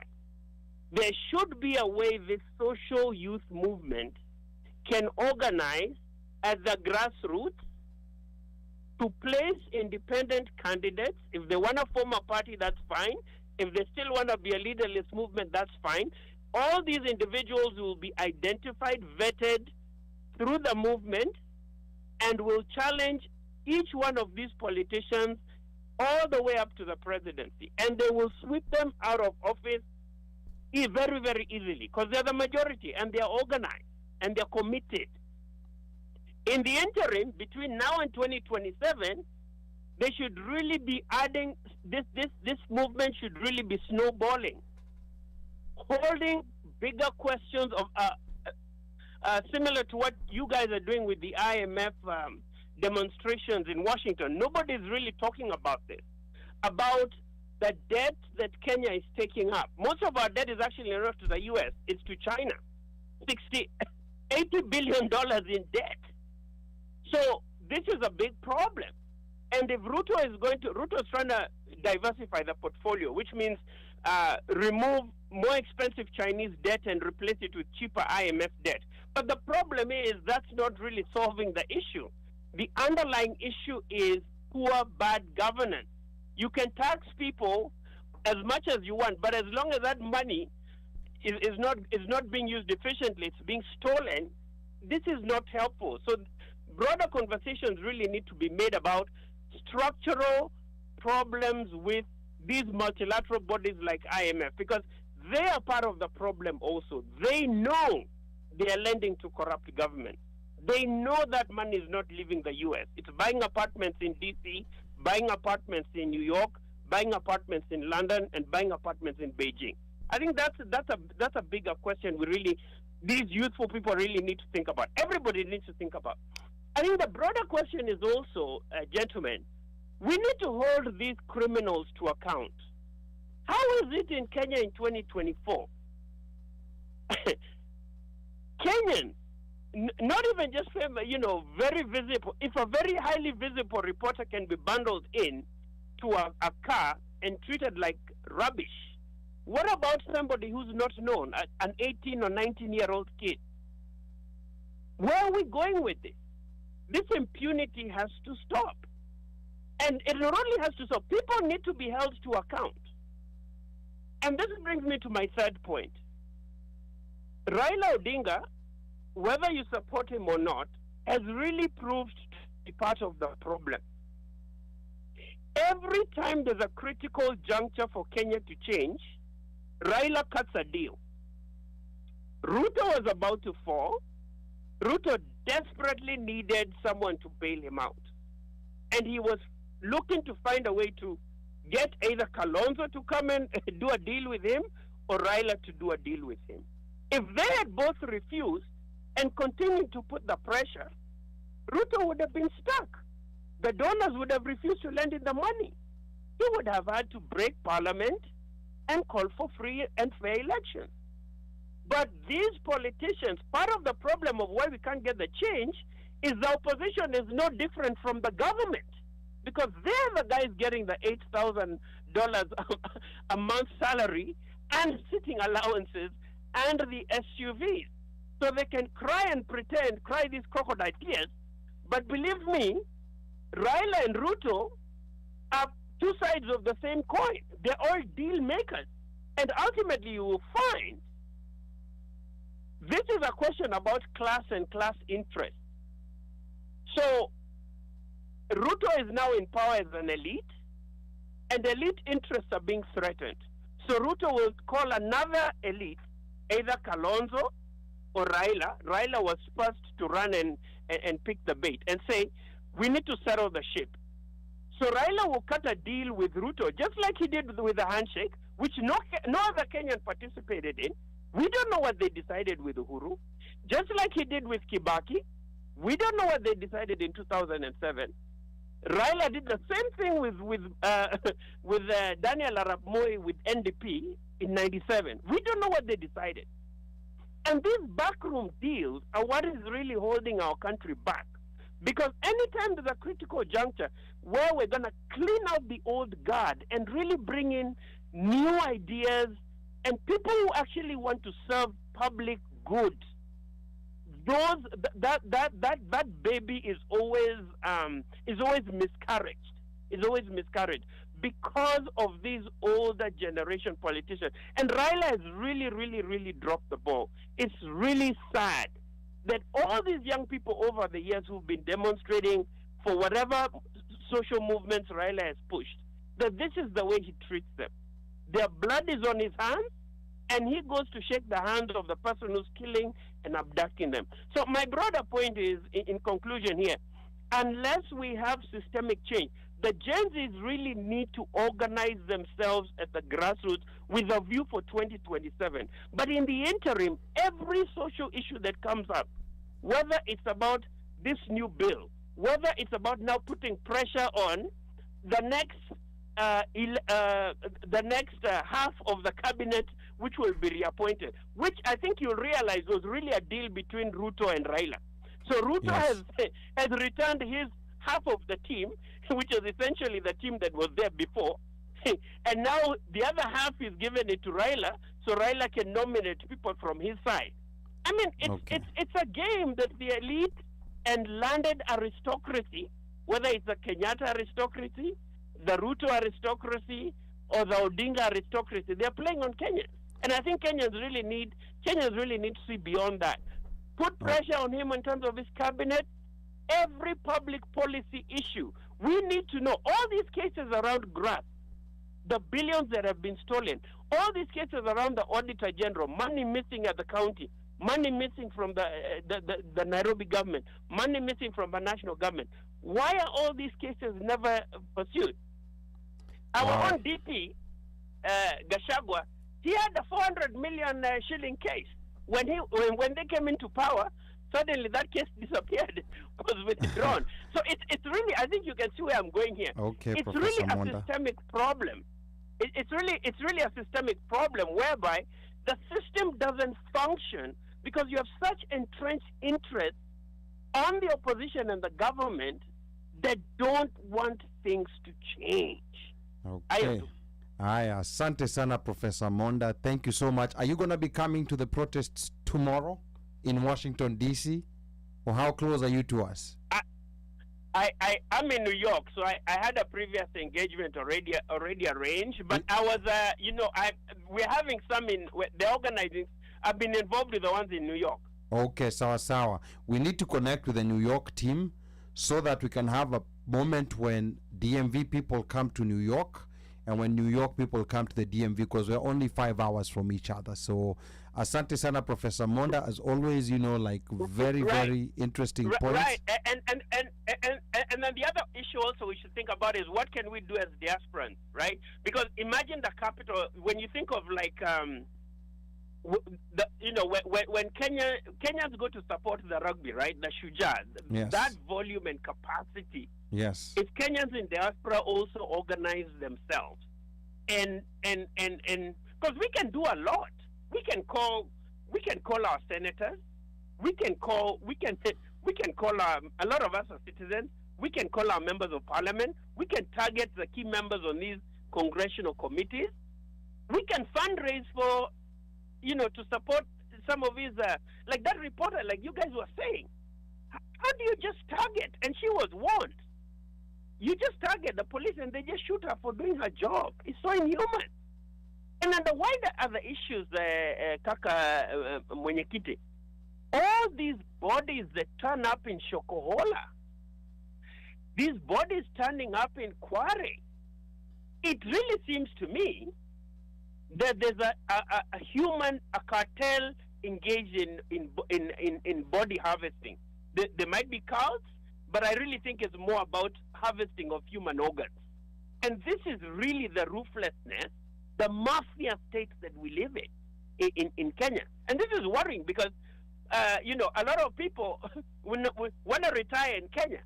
So do you want to go to Kenya and be literally in a failing state? So I really think also as diaspora, when I come to DC, we should chat. We really need to organize people around here. So, really. Professor Monda, we're going to connect. Go ahead. Sorry. Yeah, Okay, yes, Professor Monda, I'm saying we're going to connect, and people here, I see Tabitha Njeri saying this caller is brilliant points, logically laid out, well articulated. And Slay is agreeing with Tabitha Njeri. And a point also being made by Awar is she's saying, I wish folks would log into X and listen to all the discussions the young people have been having for years. Don't sleep on X space. These people have a vision. And that's what I was going to tell you, Professor Monda, because for me personally and most of us here on the panel, we've been so engrossed with what's been happening, especially on X spaces, because these conversations are happening 24 hours a day. People are talking about minerals. People are talking about sanitary towels. People are talking about these laws the bills that are currently pending in parliament. So there's very, very deep discussions. There's experts who are coming in, and there's people who are looking at, like some of the loopholes that are in some of these laws that these leaders are using. So it's a very confusing moment because it's a turning point. But I think, in my view, this is one of the most clear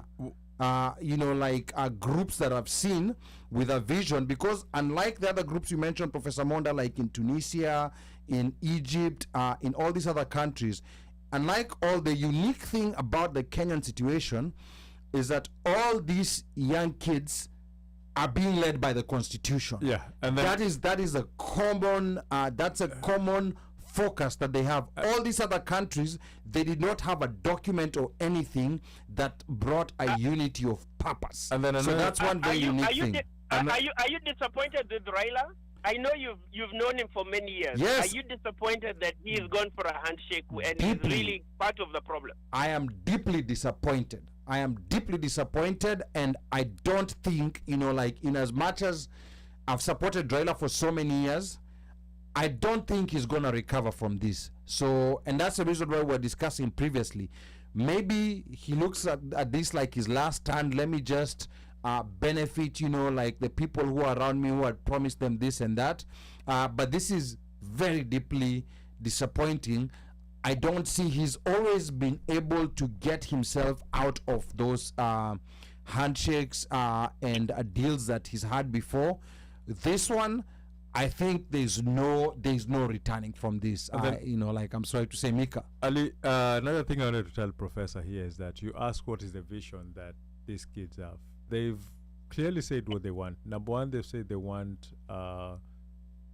IABC to be reconstituted. Yeah. They want continuous registration. They don't want breaks in continuous registration. They want release of ID cards. They want to be able to get their ID cards. Recall of MPs. They want they want to be able to recall MPs. They want an audit of all the debt that is in the country. They want the debt to be laid open, how much is paid, what is paid, where the money is going.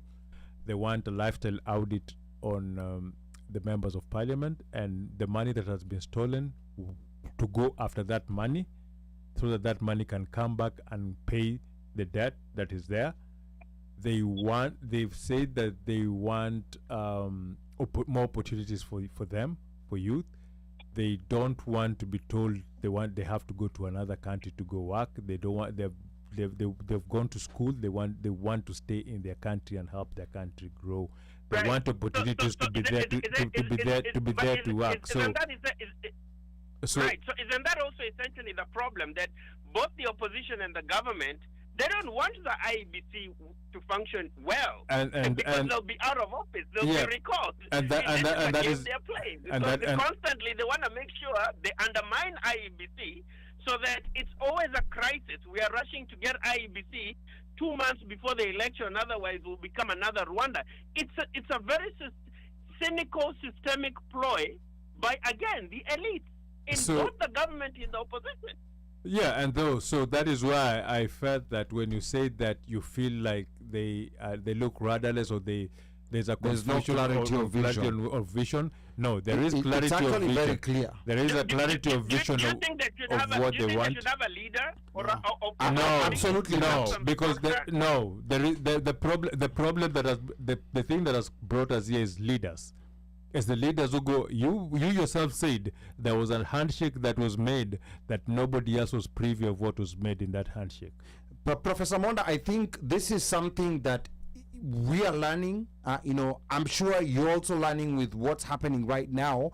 Is that I think these kids have been looking at all the mistakes that have been made in the past, and they don't want to repeat them.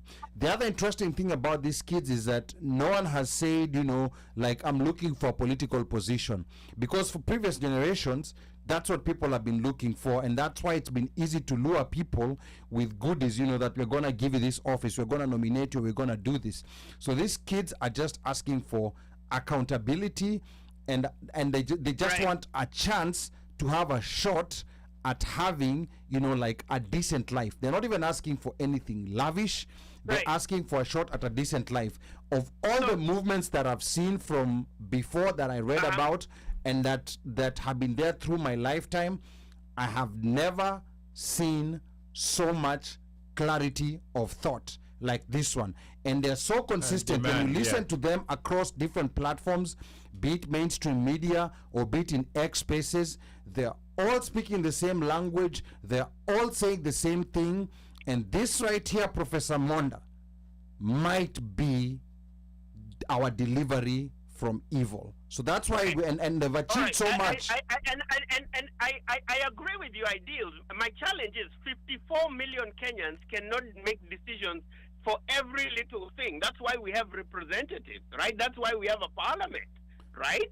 I mean, it's not practical to have a mass movement that's constantly leaderless. I mean, there has to be some kind of structure. Otherwise, so at the moment, who do you negotiate with? At the moment, Professor Monda.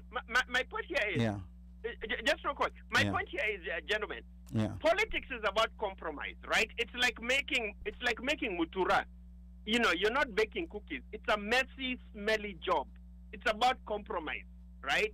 And I fear if the GenZs continue with, yes, their demonstrations are good. Yes, ideals are good. We want it to be as white as pure snow.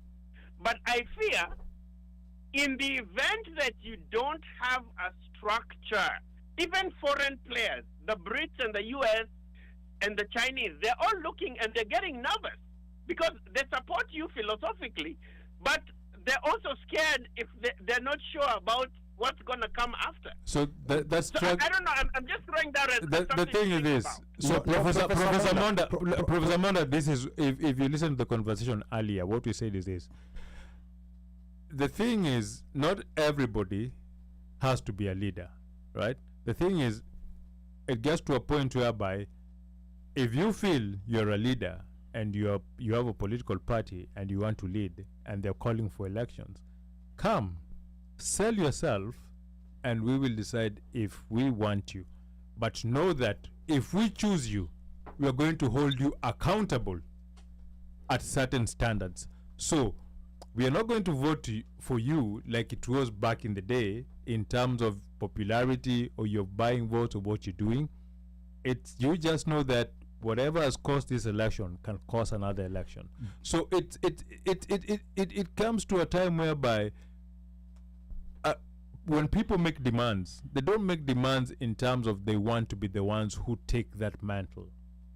It's demands that come that they want the people who have the responsibility of that mantle to work along a certain guideline.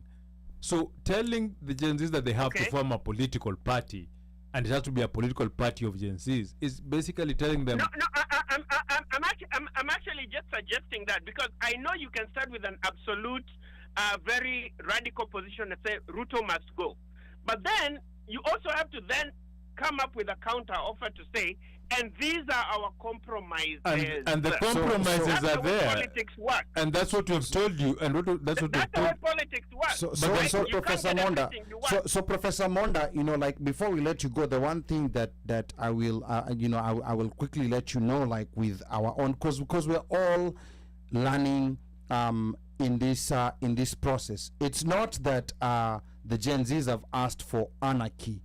And when we look at Parliament, for example, as currently constituted, I think all Kenyans can agree right now that Parliament is a compromised body. So as it's structured right now, it's not a representation of what the people want. And this is the fresh start. It's a rubber stamp. Yes, and this is the fresh start. This is the fresh start that we're having right now, and it's going step by step. With immediacy, they've already listed, things that they want within the following weeks. The problem of this dialogue, these academic dialogues, is what has got us to where we are here. So that's the reason why they're saying this, whatever we want, we are not coming up with this stuff. It is what this document that's running Kenya, the Kenyan constitution, it's what he's saying. This is exactly what we want. So it's kind of like telling a mailman, okay, you've not been delivering mail for the last 3 weeks, please start delivering mail. That does not require compromise. That does not require negotiation. Okay. That does not require coming down. So it's very basic things that are being asked for. It's kind of like we are in an Uber environment, and most of the older generation are still stuck to the taxi driver who knows the streets, will tell you the history of this building, will tell you, oh, so and so stayed over here and knows this and that. But then there's this young, efficient Uber driver who will get you to a destination faster, may not know the names of the buildings. So that's the situation that we are facing right now. So are we gonna still stick to the taxi model, or are we gonna jump into an Uber to get to our destination faster? Real quick, 1 minute, Professor Monda, before we let you go. Hey, cheers. No. And actually, this is a question that political scientists are studying a lot around social movements. Whether it's like we're saying, Tunisia, Egypt. Remember, they had one in Thailand. Remember, they had one in where was it? In Sri Lanka, where the people overthrew the prime minister and they were swimming in his swimming pool in Parliament. So yes, people are really struggling. A lot of theorists are really struggling around this question. Okay. But I think ultimately, Ndugu Badawi, you need to tell your elites in the ODM, they need to allow the country to go. They need to allow new leadership. You can't just keep hijacking parties, making parties and being an elite and trying to control everything. They need to allow fresh spirit of ideas. Professor Whether Monda. old or young. Yes, Let's Professor move on. Monda. These and parties. you know what I love with Kenya is we are such a model for the region. This would never happen in Rwanda or Tanzania or Uganda. So it's shaking the whole continent. Okay. Asante sana, Professor Monda. Thank you so much. What I wanted to say was this. Go ahead. I think there's so much. You provided a very good analogy, because at some point Nokia was the thing. Yeah. But they were caught sleeping and they were taken over. And they had to adjust accordingly. Mm-hmm. Right? And when they adjusted, they didn't adjust. They didn't. Wakafanya nini? Wakawachwa. I'm with Miko on this one. Who is saying that? Fine, you may have leaders or you have people who may point does not necessarily make them leaders. They may be like, okay, we're gonna do this, we're gonna kutana here, we're gonna kutana here, whatever. Does not make them those are the guys you can go to, and they're the ones who are really directing traffic per se. Yeah.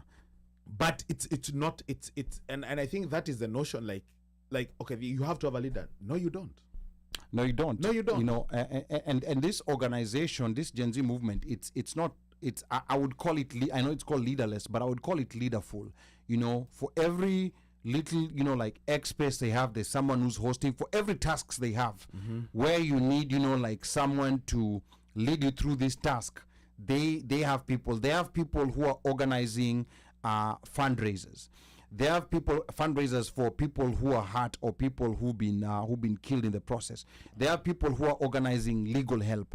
They have leadership in that aspect. They have people who are doing so many different things here and there, and it's working like a very well-oiled machine. I think the problem that the older generation is experiencing, it's an Uber. Uko na mtu wako wa taxi. Uko na mtu wako wa taxi, he knows the city. He knows everywhere. You know, like he knows even who's cheating on who, based on the customers that is picking up and dropping off and what time. But then now there's this new young Uber driver who unfortunately fortunately can get you to your destination faster at a much cheaper rate. An affordable rate. You know, an affordable rate, a more comfortable car. So I think that's just a difficulty. Number of comments here were coming. Washeke says the young people have a vision and they're using the constitution as a guide and reference. They are very focused and are armed with facts. Goes to very what you true. said, yeah. Our report says Joanna, our report. yeah, in the diaspora, we have put out calls to action to each legislators. A civic engaged Kenya diaspora is a must. Tomorrow is the opportune time for the Kenyan diaspora to show up. Let me pause, cause as easy as people gather for day parties, DJ curated events, concerts, rugby, woy. And then Gerald Oliech says, I feel sorry for any Kenyan who still supported Raila, especially after handshake. Guys, we learned history in KCSE. History never repeats itself. People do. And Washeke says the professor needs to tune in to one of the X spaces and his questions will be answered. Awar says that's why other generations are struggling with a leaderless approach and want to devalue this. I'm catching fatigue. The Gen Z want leaders who have integrity. Gerald Oliech says, Professor, please, politics is our problem. When will we understand this? We need to run in and with policy. Politics should be the last sideshow.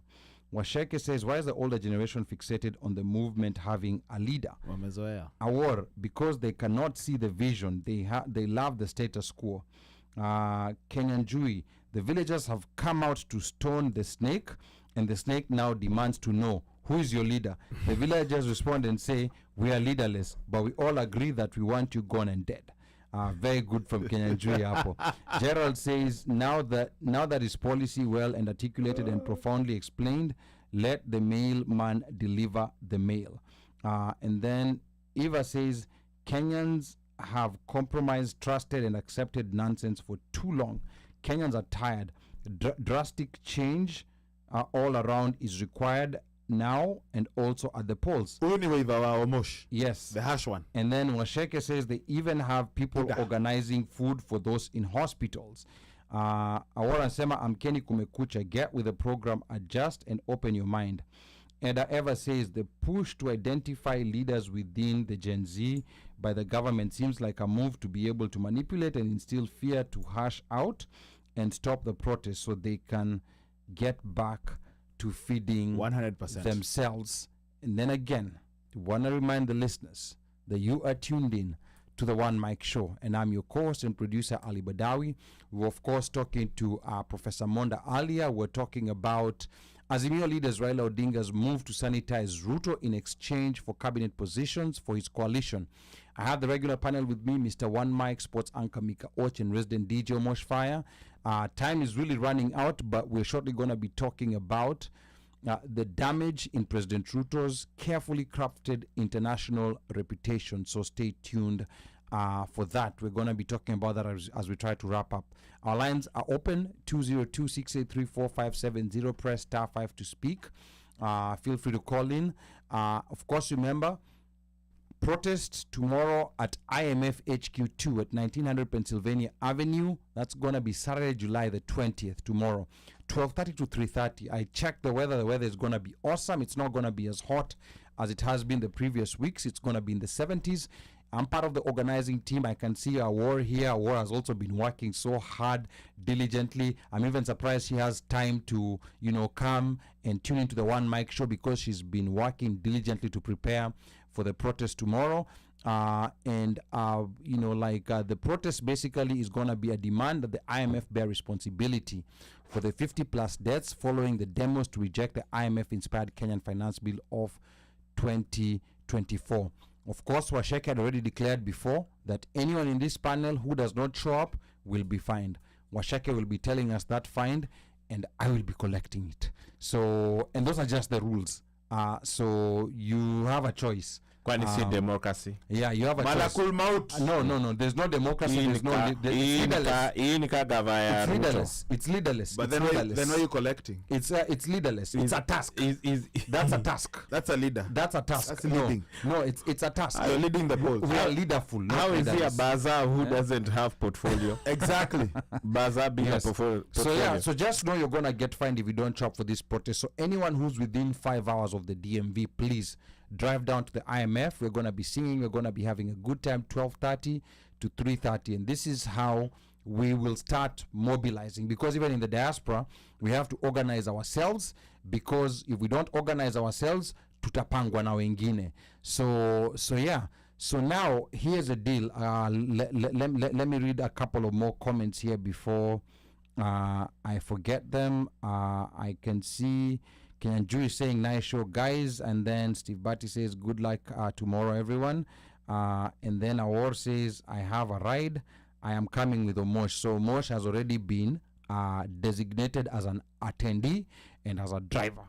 So you have no choice, and organizers are arriving there early. So you better wake up. You better wake up. Wewe na Awar amutaniwekea hizi pressures. You better wake up early enough. Plus sheke, sijui nini. I'm a democracy of me. You better wake up early enough. You will finance those Maldives trips. I'm not boarding. But now here's the other thing. There was an article on utenda ku demonstrate, and I know how I'll make you go. There was an article. There was an article on the Financial Times. The Financial Times is an international a finance newspaper that talks about a lot international finance. And this was in the editorial section, an article about William Ruto. And I'm just going to read for you the introduction. You can Google this article.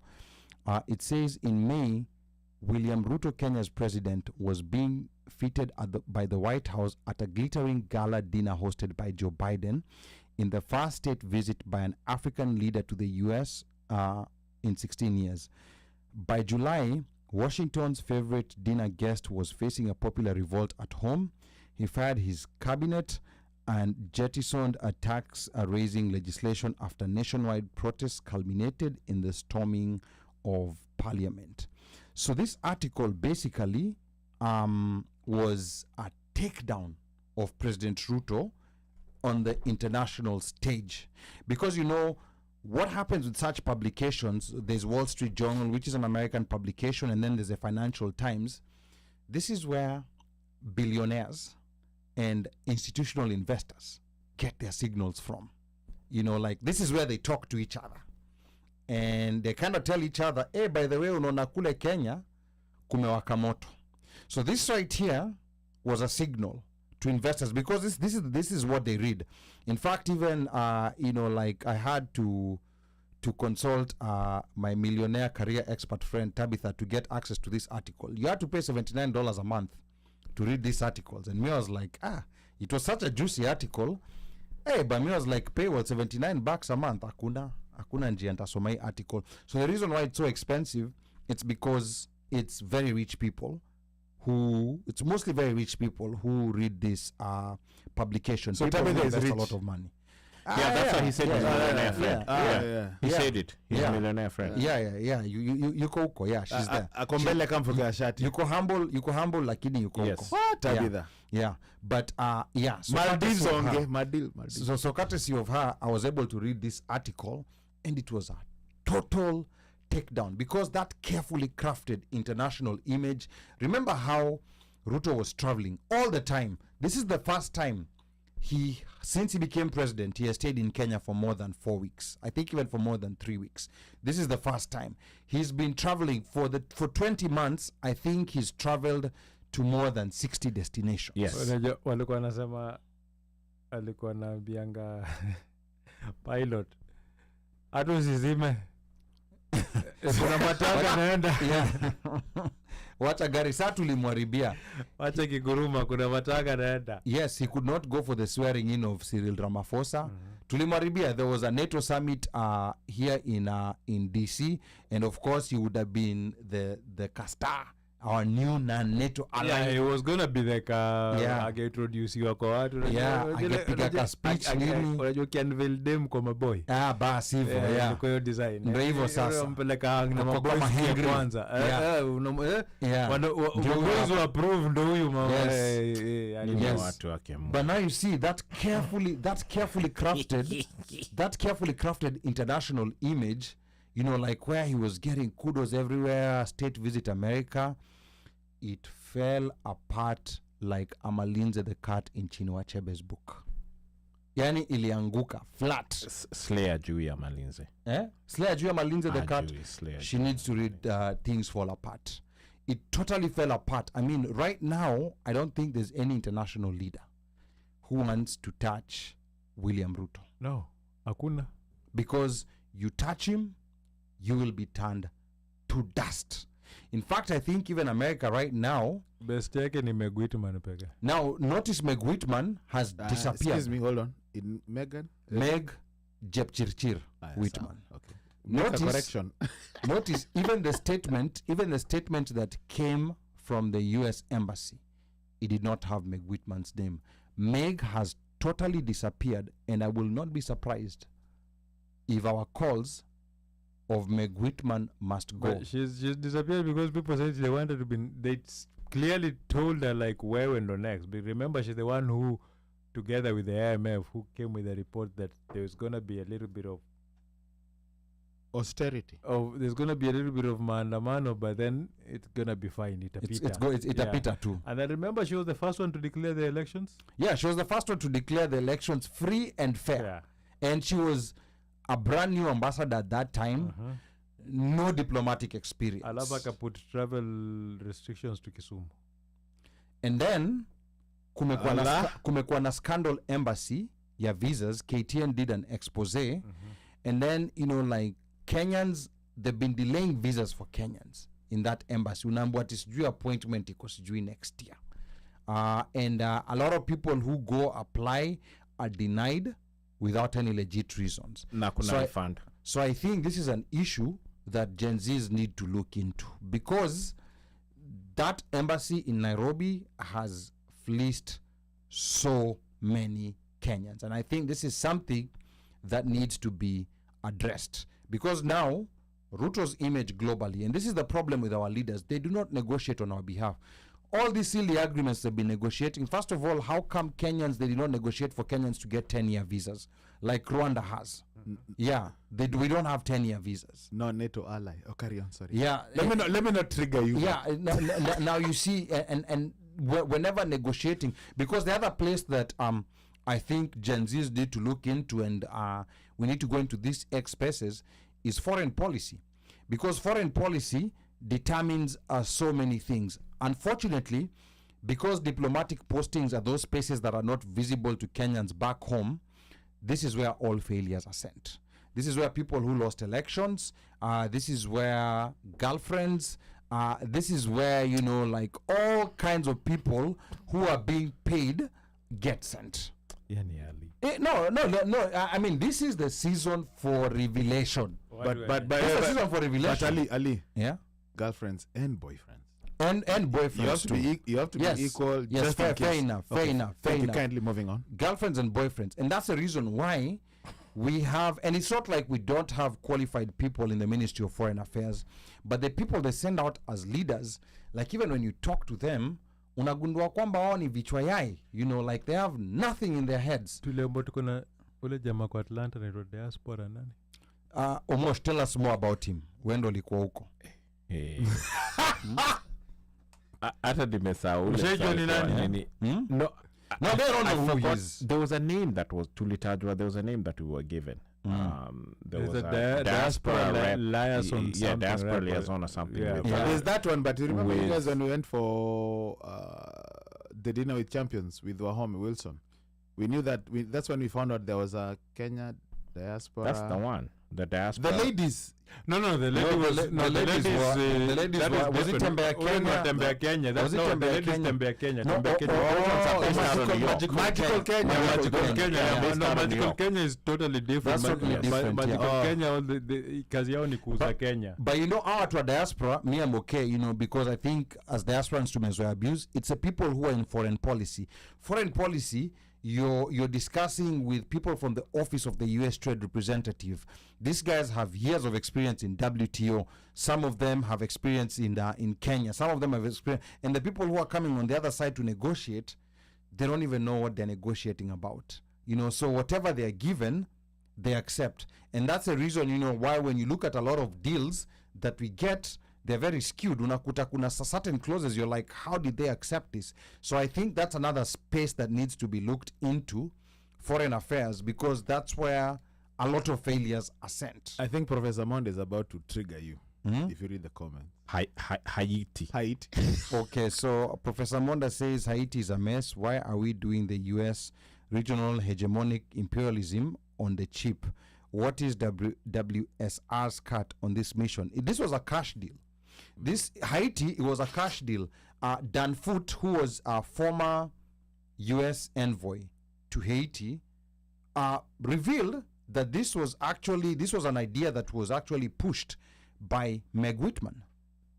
This was an idea. Remember, but Meg Whitman doesn't have any geopolitical experience, doesn't have any diplomatic experience, and that's why, you know, people like Dan Foote had to pull out from the process. They were like, I mean, what kind of deal is this? I mean, of course, America does not want the image of U.S. troops, you know, like working boots on the ground in Haiti. At this point, U.S. doesn't want any of that. So they figure that the best thing to do is to find a blackface to perform this mission. And as you could see, Kenyans, the Kenyan police there, they are protecting the U.S. embassy. They're protecting Western assets, basically. That's the reason why they're there. And I think we're gonna invite, you know, like one of the Haitian ladies who is a radio presenter who came to one of our protests. We're gonna invite her to studio so that we can hear about this from Haitians' perspective. I would also vote for Professor Monda to come to the studio when he's in DC. Yes, Professor Monda, tell us when you're gonna And be we're not in doing DC. Zoom. We are not Yeah. doing Zoom. Hakuna ya Zoom. Wewe lazima Hapo ukuje hapa. tumekataa. Yeah. Live and direct, yes. Yeah, But live and direct, Professor Monda. It would be good to Yeah. have her on board. Yeah, because there's so much. So basically, you know, like just going back to what we're talking about, Ruto's reputation international, and I think that's why there's so much anger from their side, because I think they spent so much time, money, and effort in building this, and it has come crumbling down. Because even if they survive these protests, they will move forward with zero credibility. Even with the Nusumkate cabinet that is going to be created, that's going to be even worse, because now the few people who still support you are going to be pissed that sasa umeleta watu wa Nusumkate huku, and they might join the Gen Z protests. Ali, here's the thing. Again, and I think if you guys recall the roundtable that he had, not a roundtable, but the interview he had when he had with Joe Ageo, Linus, or is it Linus Kaikai? Linus Kaikai. Linus Kaikai. And Eric Linus. Latif. Yeah. And Eric Latif, I think, summed it very well when he said, when they conducted a survey and sampling of the questions, and you know, most of the questions or the summations were that he was tone deaf. He is still tone deaf. Or maybe ni kiburi tu. Tone deaf. No. Tone deaf. I Tone don't. deaf ni understand. And sometimes, but also tone deaf nearly like you're not getting the tone of something, right? You have some, you're hearing but don't understand. Iyake ni kiburi. Is it tone deaf? Iyake ni basically ni mtadu, like basically mtadu. Yani But- ametupea middle finger. Yeah, like it's because You- guess what? you- We cannot use the excuse of tone deaf mpaka sahi. no. From the lies, from the manipulation, from the spin they're trying to I spin right tend to now. agree with Mika on this one. Unajua like Kwa they're the lying. interview with the They're- shooting of the boy. Yeah, and they're lying. his answer. Just think of Uno, that look at it. answer. The lies, yeah. the lies, right? The lies that I'll do this and not do this. The falling back on his word that he fires then rehires, right? The abductions, the killings, the manipulation, right? The perceptions that he's trying to paint out. Oh, absolutely. That is not tone deaf. Yeah, absolutely. Hiyo si tone deaf. Yeah. Hiyo ni kiburi. And then remember, Ametuambia live mtadu. in that interview with Kina Kai, he was saying, you know, like after all experts and all Kenyans have expressed their reservations with that bill, he was saying that Kenyans have missed out big time on whatever. So he was still insisting that this bill And is that is- good for Kenyans. and again, and that's why I was saying, fine, I'll move from tone deaf to kiburi, but still he does not get it.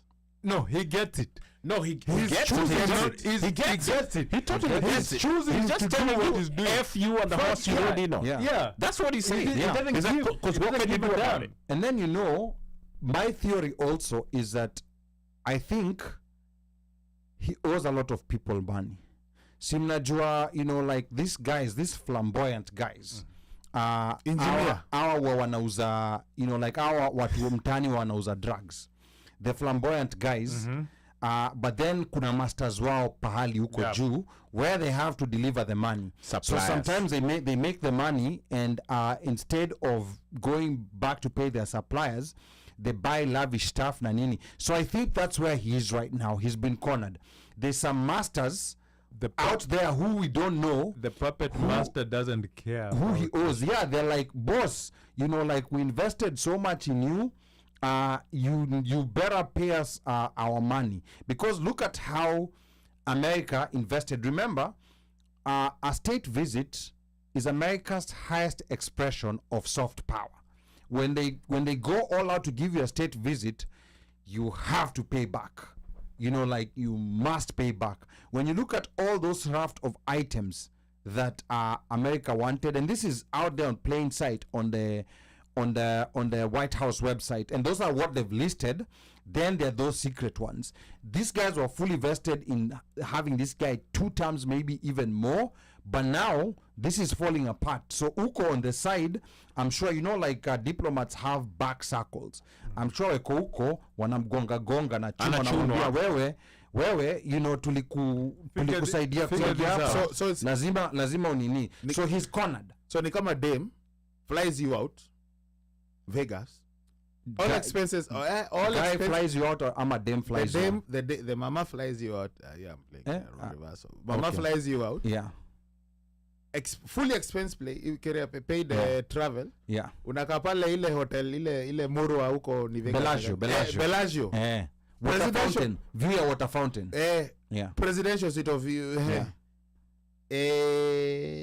You won't. You of course at some point you'll be like, Kariki. Bana, dem amekufly out, amekupeleka Vegas. Alafu mnaenda kwa bar unakutana na maboys wanakwambia unaekwaje na dem Vegas.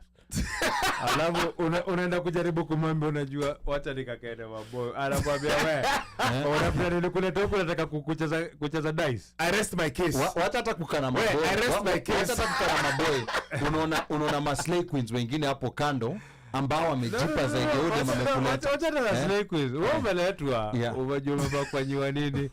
Onda kumwambia ati wacha nikacheze gol. Kucheza gol maifu. Hapa si kama kuna kazi. Hapa mika na authoritatively. That was your experience. Amba ameobserve. No. Wewe jaribu nikwambie kitu Ameniacha hanging. Mimi leo kitu yenye sitakubali ni watu kujaribu kuwaitwa Ruto. Hapana. Ruto has a draft na tuseme tu kweli vile iko. Man. Yuko in a situation whereby he has to swing what he promised he will swing. So atisijura jaribu ati nimeitwa huko kando acha nikake kwa kikundi. Hakuna cha kwenda kwa kikundi likuleta huku. Fanya tulikuleta huku. Sasa kwa hivyo hiyo kukaa kando ni kama Ruto kusema okay ni surrender, I will step down. Hata siku step hata tukufuta watu kufanya nini. Like you know, every concession he has made, he's pulled back. There is nothing that is actually gone back on his word. He's gone back on his word. Yes. Even his campaign promises. Yes. So everything he has not fulfilled. Hakuna kitu yote. So unaona, unasema hapo ndo umekuwa na maboys kwamba tukacheze golf. Ukaenda kuomba ruhusa ucheze golf, unaambia kucheza golf kitu gani? Umejamoni sema hii kitu utapromise utanifanyia hivi na hivi nikalipa trip tukuje Vegas deliver. Nyewe kama umekuwa Bellagio alafu kwa hoteli iko na view ya water fountain itabidi utiamri, and that's a situation that Ruto is in. he's basically a breach of the international puppeteers. Perfectly. He is, and I think right now he's been cornered, so I think he has masters internationally and domestically, because there are so many people, because these guys ambao waliwatoa kwa cabinet mbona anawarudisha tena? They have something on him. He's compromised. But they could also be there on a certain mission, because if you look at the ones who were returned, the key players, it's not like they strayed. They were put back where they were. Now with Duale, now this is on X. I had this on X. I'm not saying this is factual. There was a bill, and I'm yet to see the bill. So this is something that I need to go verify. Ilikuwa kwa deal. The latest trip that was here, there was money that was given in exchange for refugee resettlement. Kenya to accept a refugee resettlement. 2 million. Hiyo vile umesema kwa hizo ni za White House enda iko hapo. There was kwa zile benefits hata gava yenyewe ili they shared them wakijitetea bei ya ndege. Hiyo that is there, that the money is there. Now, I don't know if Duale is the one who's supposed to facilitate that, but then Duale, remember, which refugees are we talking about? So it just says refugees, but now you see where Duale comes in. Where Duale comes in is now most of the refugees we have in Kenya. Most of the refugees we have in Kenya are Somalis. So now, once these refugees are resettled in Kenya, guess what? They're gonna get IDs. And once they get IDs, they're going to get voters cards. They're voters. And once they get voters cards, now guess where the votes are going? The person exactly. So I personally, I fully support the idea of resettling refugees. That's just a personal thing. But now the problem with this deal, it's a cash deal to get something out of it. But it shouldn't be done based upon politics. It's humanitarian. It's humanitarian, but now with these guys, why should it be paid for? That's the thing. No, but that's why I said it should not be political. This thing should be. It should be humanitarian. Because these champs have been here. And you know why America is paying for it? America is paying for it because the other place these refugees would be coming is the US. Yeah. Remember before because they had been taken out based upon, or they were accepted based upon. Remember in the UK before Rishi Sunak lost this recent election to Labour, the UK had a deal with Rwanda where they paid Rwanda, and Rwanda built these I think hotels or apartments where they were going to settle all these refugees from the UK. Correct. But now guess what happened? The Conservatives lost the election, and then this new PM that came in said that this deal is not going through. Then when they went back to Rwanda kuambia okay, hii deal imeenda hivyo ni turudisheni pesa, Rwanda akasema hakuna, goods once sold are not returned. No, me agree with Rwanda. And me agree with Rwanda. We spent our money. You spent the money on infrastructure and all of these things. And setting these things up and the whole department and everything. Rwanda is a breach deal. Rwanda ijasema refugees wasikuje.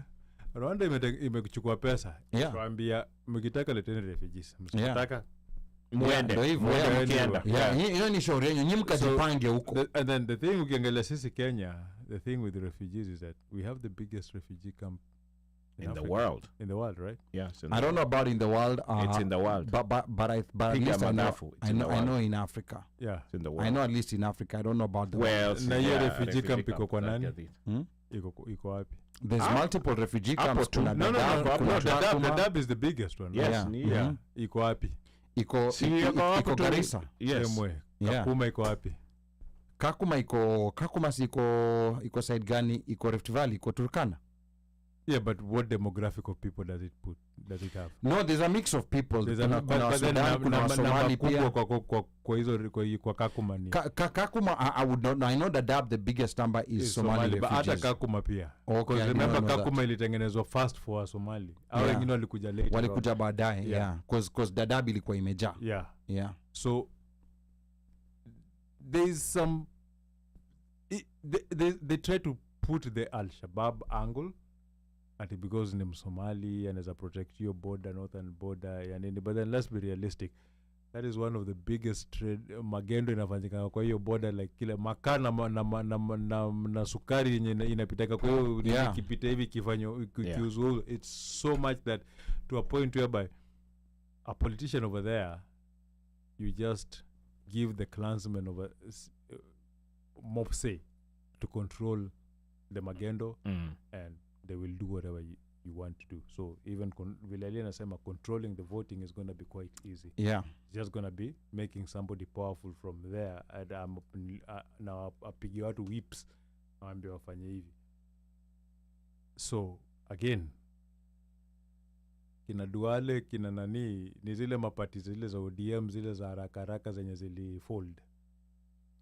In fact, mtu kama Faramalim alikuwa WD, walikuwa Wiper. Yeah, Wiper. Yeah, alikuwa Wiper, but sasa hata amechujwa Wiper. Amechujwa Wiper, yeah. Yeah. But ukiangalia hizo za nini zilikuwa za Azimio. Yeah, zilikuwa za Azimio, Yeah. but they were the first ones. They were the first ones to switch. They were the first ones to switch before even nini. So Fute Duale umepoteza votes Yeah, zote za watu kuna wote. big voting block. And Yeah. and me, I'm telling you, Hata kwa like, parliament. I'm telling my people from Mandera, Garissa, and Wajir counties, please. I know, like, there's a few of your leaders who've benefited from this administration, but I doubt whether these benefits are trickling down to people, because those three counties pia kumekuwa na a lot of corruption pia issues, kumekuwa na they've also had issues and Gen Z sasa wanaanza kufika counties. Unajua right now the priority is dealing with Ruto, but slowly this movement is now starting in the counties, because nilisikia express moja ya coast, and it's going to very, very intricate details about issues happening within the counties, laws that counties are passing na nini. So these things are, like, this Kenya is not going to be the same again, and at that point, Mike, maybe talk to the wahenga. Wahenga walinena kilicho na mwanzo hakina budi kuwa na mwisho. Meli imetia nanga. Let's wrap this puppy up. Mika, kadhe. Anyway, today I will not comment about your favorite statements, but I want to say, Nanga is cloth. Oh, in so. Luo. Yes. So, oh, really? Yes, a cloth. hata shida ikuangi nanga Kutia. na kurap. Naomba umalize. Kwa hisani yako. Hizi tutapetition zitolewe kama ile yenye alikuwa anafanyanga ile yenye Ruth alifukuza kwa hiyo ile Ruth Aliban. yeah.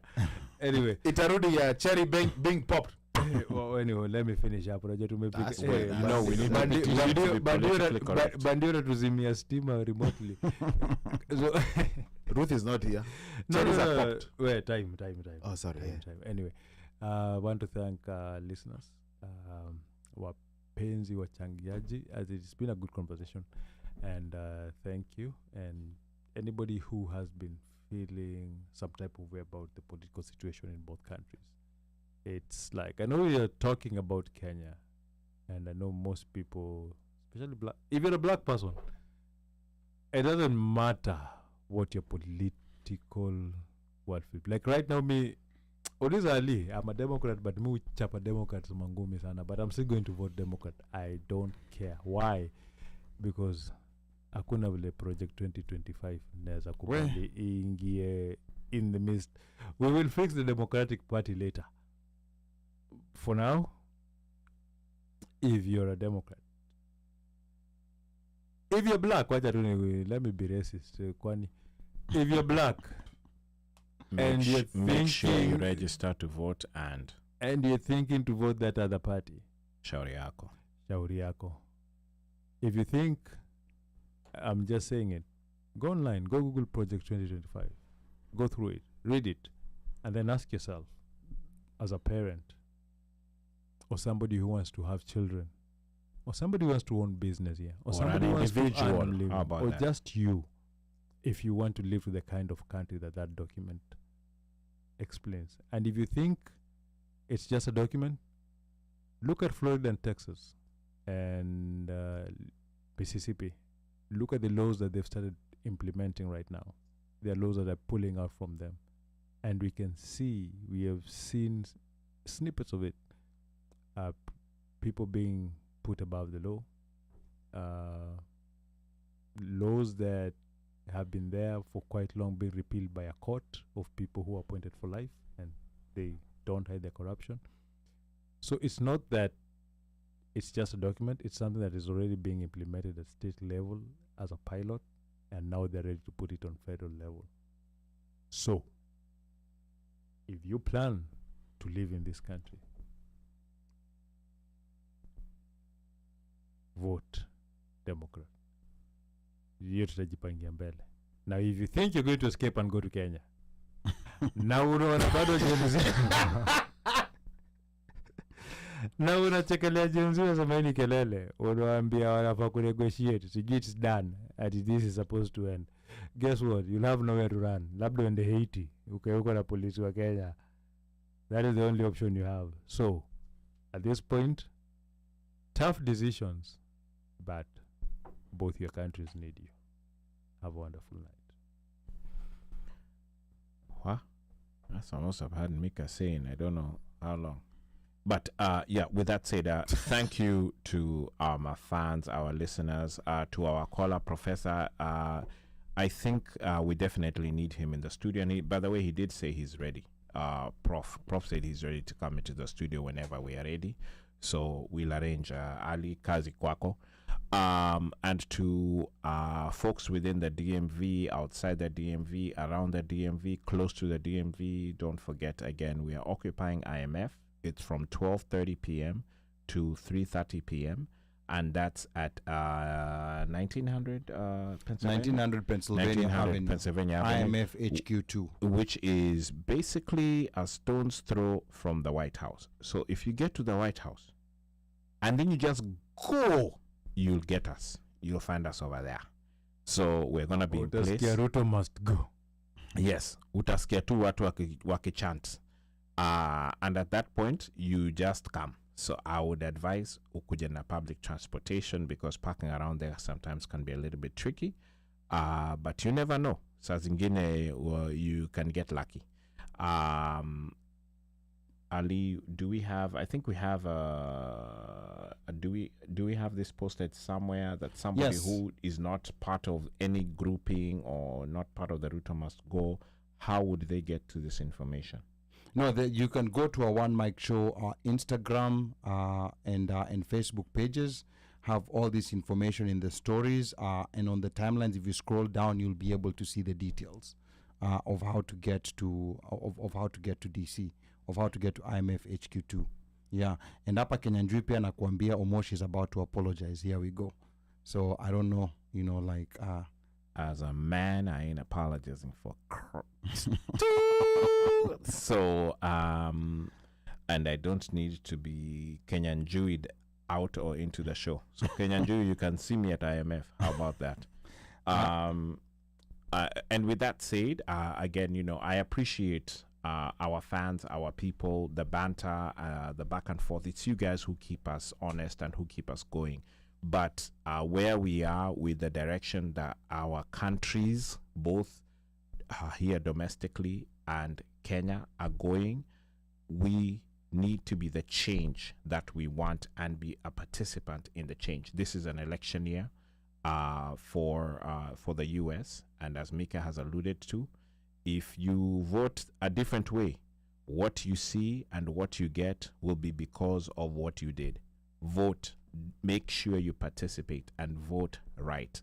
And just think of it this way: the last time that 45 was in office, the first people he came for were immigrants. It's not about to change. It will be the same old script, and this time, since he knows all the tricks that had been put out there and he's already worked judges and whatever in place, things will be tougher to get out of. And so if you vote like you think that you know what time it is, which is on his side, shauri yako. You are the one who's going to get affected with your family and your descendants. So think of it that way. This is one of those. And as for Kenya and the direction that it's headed in, we out here in the diaspora need to put our 68 cents in and make sure that we participate, whether it's with agitation, whether it's demonstrating, with our finances, with helping our folks who are on the ground, because as you've seen, folks are being killed, they're being murdered, there's so many things that are happening. And to be honest, the dark days of one party state, aka Moi, or a chap who was sitting in power and didn't want to give it up, that's where we are right now. Typical African leader. We want to make sure that that's not what the legacy we're leaving for our kids and for the grandkids. Because trust me, this is not the Kenya that we want. So with that said, see you guys next week. And those in town, tutawaona kesho. I'll see you. All right, asante sana DJ Mosh Fire. And just a reminder again, the protest is tomorrow at IMF HQ2 at 1900 Pennsylvania Avenue. That's tomorrow, Saturday, the 20th of July, from 12:30 to 3:30 p.m. Eastern Time. The protest is to demand that the IMF bear responsibility for the 50-plus deaths following demos to reject the IMF-inspired Kenyan Finance Bill of 2024. So I hope to see you all out tomorrow. And to those who cannot make it, please share the flyer. Find the flyer on the One Mic Show Facebook page.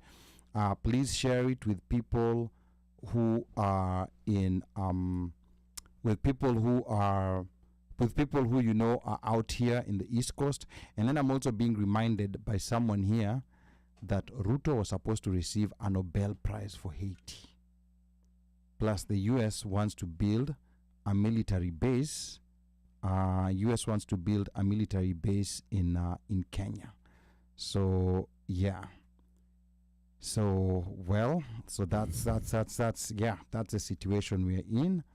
That's what we have. And Washeke here was saying the fine is $300 each. So for those who don't show up, or if you know you're planning not to show up, you better just start cash upping me right about now, because we will be coming back here next year to review who showed up and who didn't show up, and whether the fines Umesikia were next paid. year? Yeah. Umesikia next year? No, next week. Yeah. We'll be here next week. Tumea sheke kashapia show na Zel. Oh, aike huko? Aike huko. Okay, sawa. Good idea. Yeah. Well, this was another amazing show. Na kwa yeyote ambaye anataka kunipigia simu, nambari yangu bado ni ile 1-800 mteule. Operator akishika simu, mwambie unataka kusema na mjukuu, na akikuuliza ni mjukuu yupi, unamkumbusha ni mjukuu yule wa Masai. Because I'm Kenyan by blood, American by design, Masai by choice. Si chagui, si kagui, na si bagui. Kwaherini. Aiden, Daddy loves you. Jerry, Daddy loves you. Nemo, Daddy loves you. Until next week, be blessed.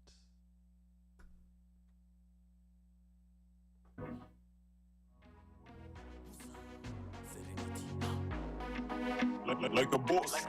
Let's ignite the floor. We want more and more. Let me show you how we party in the 254.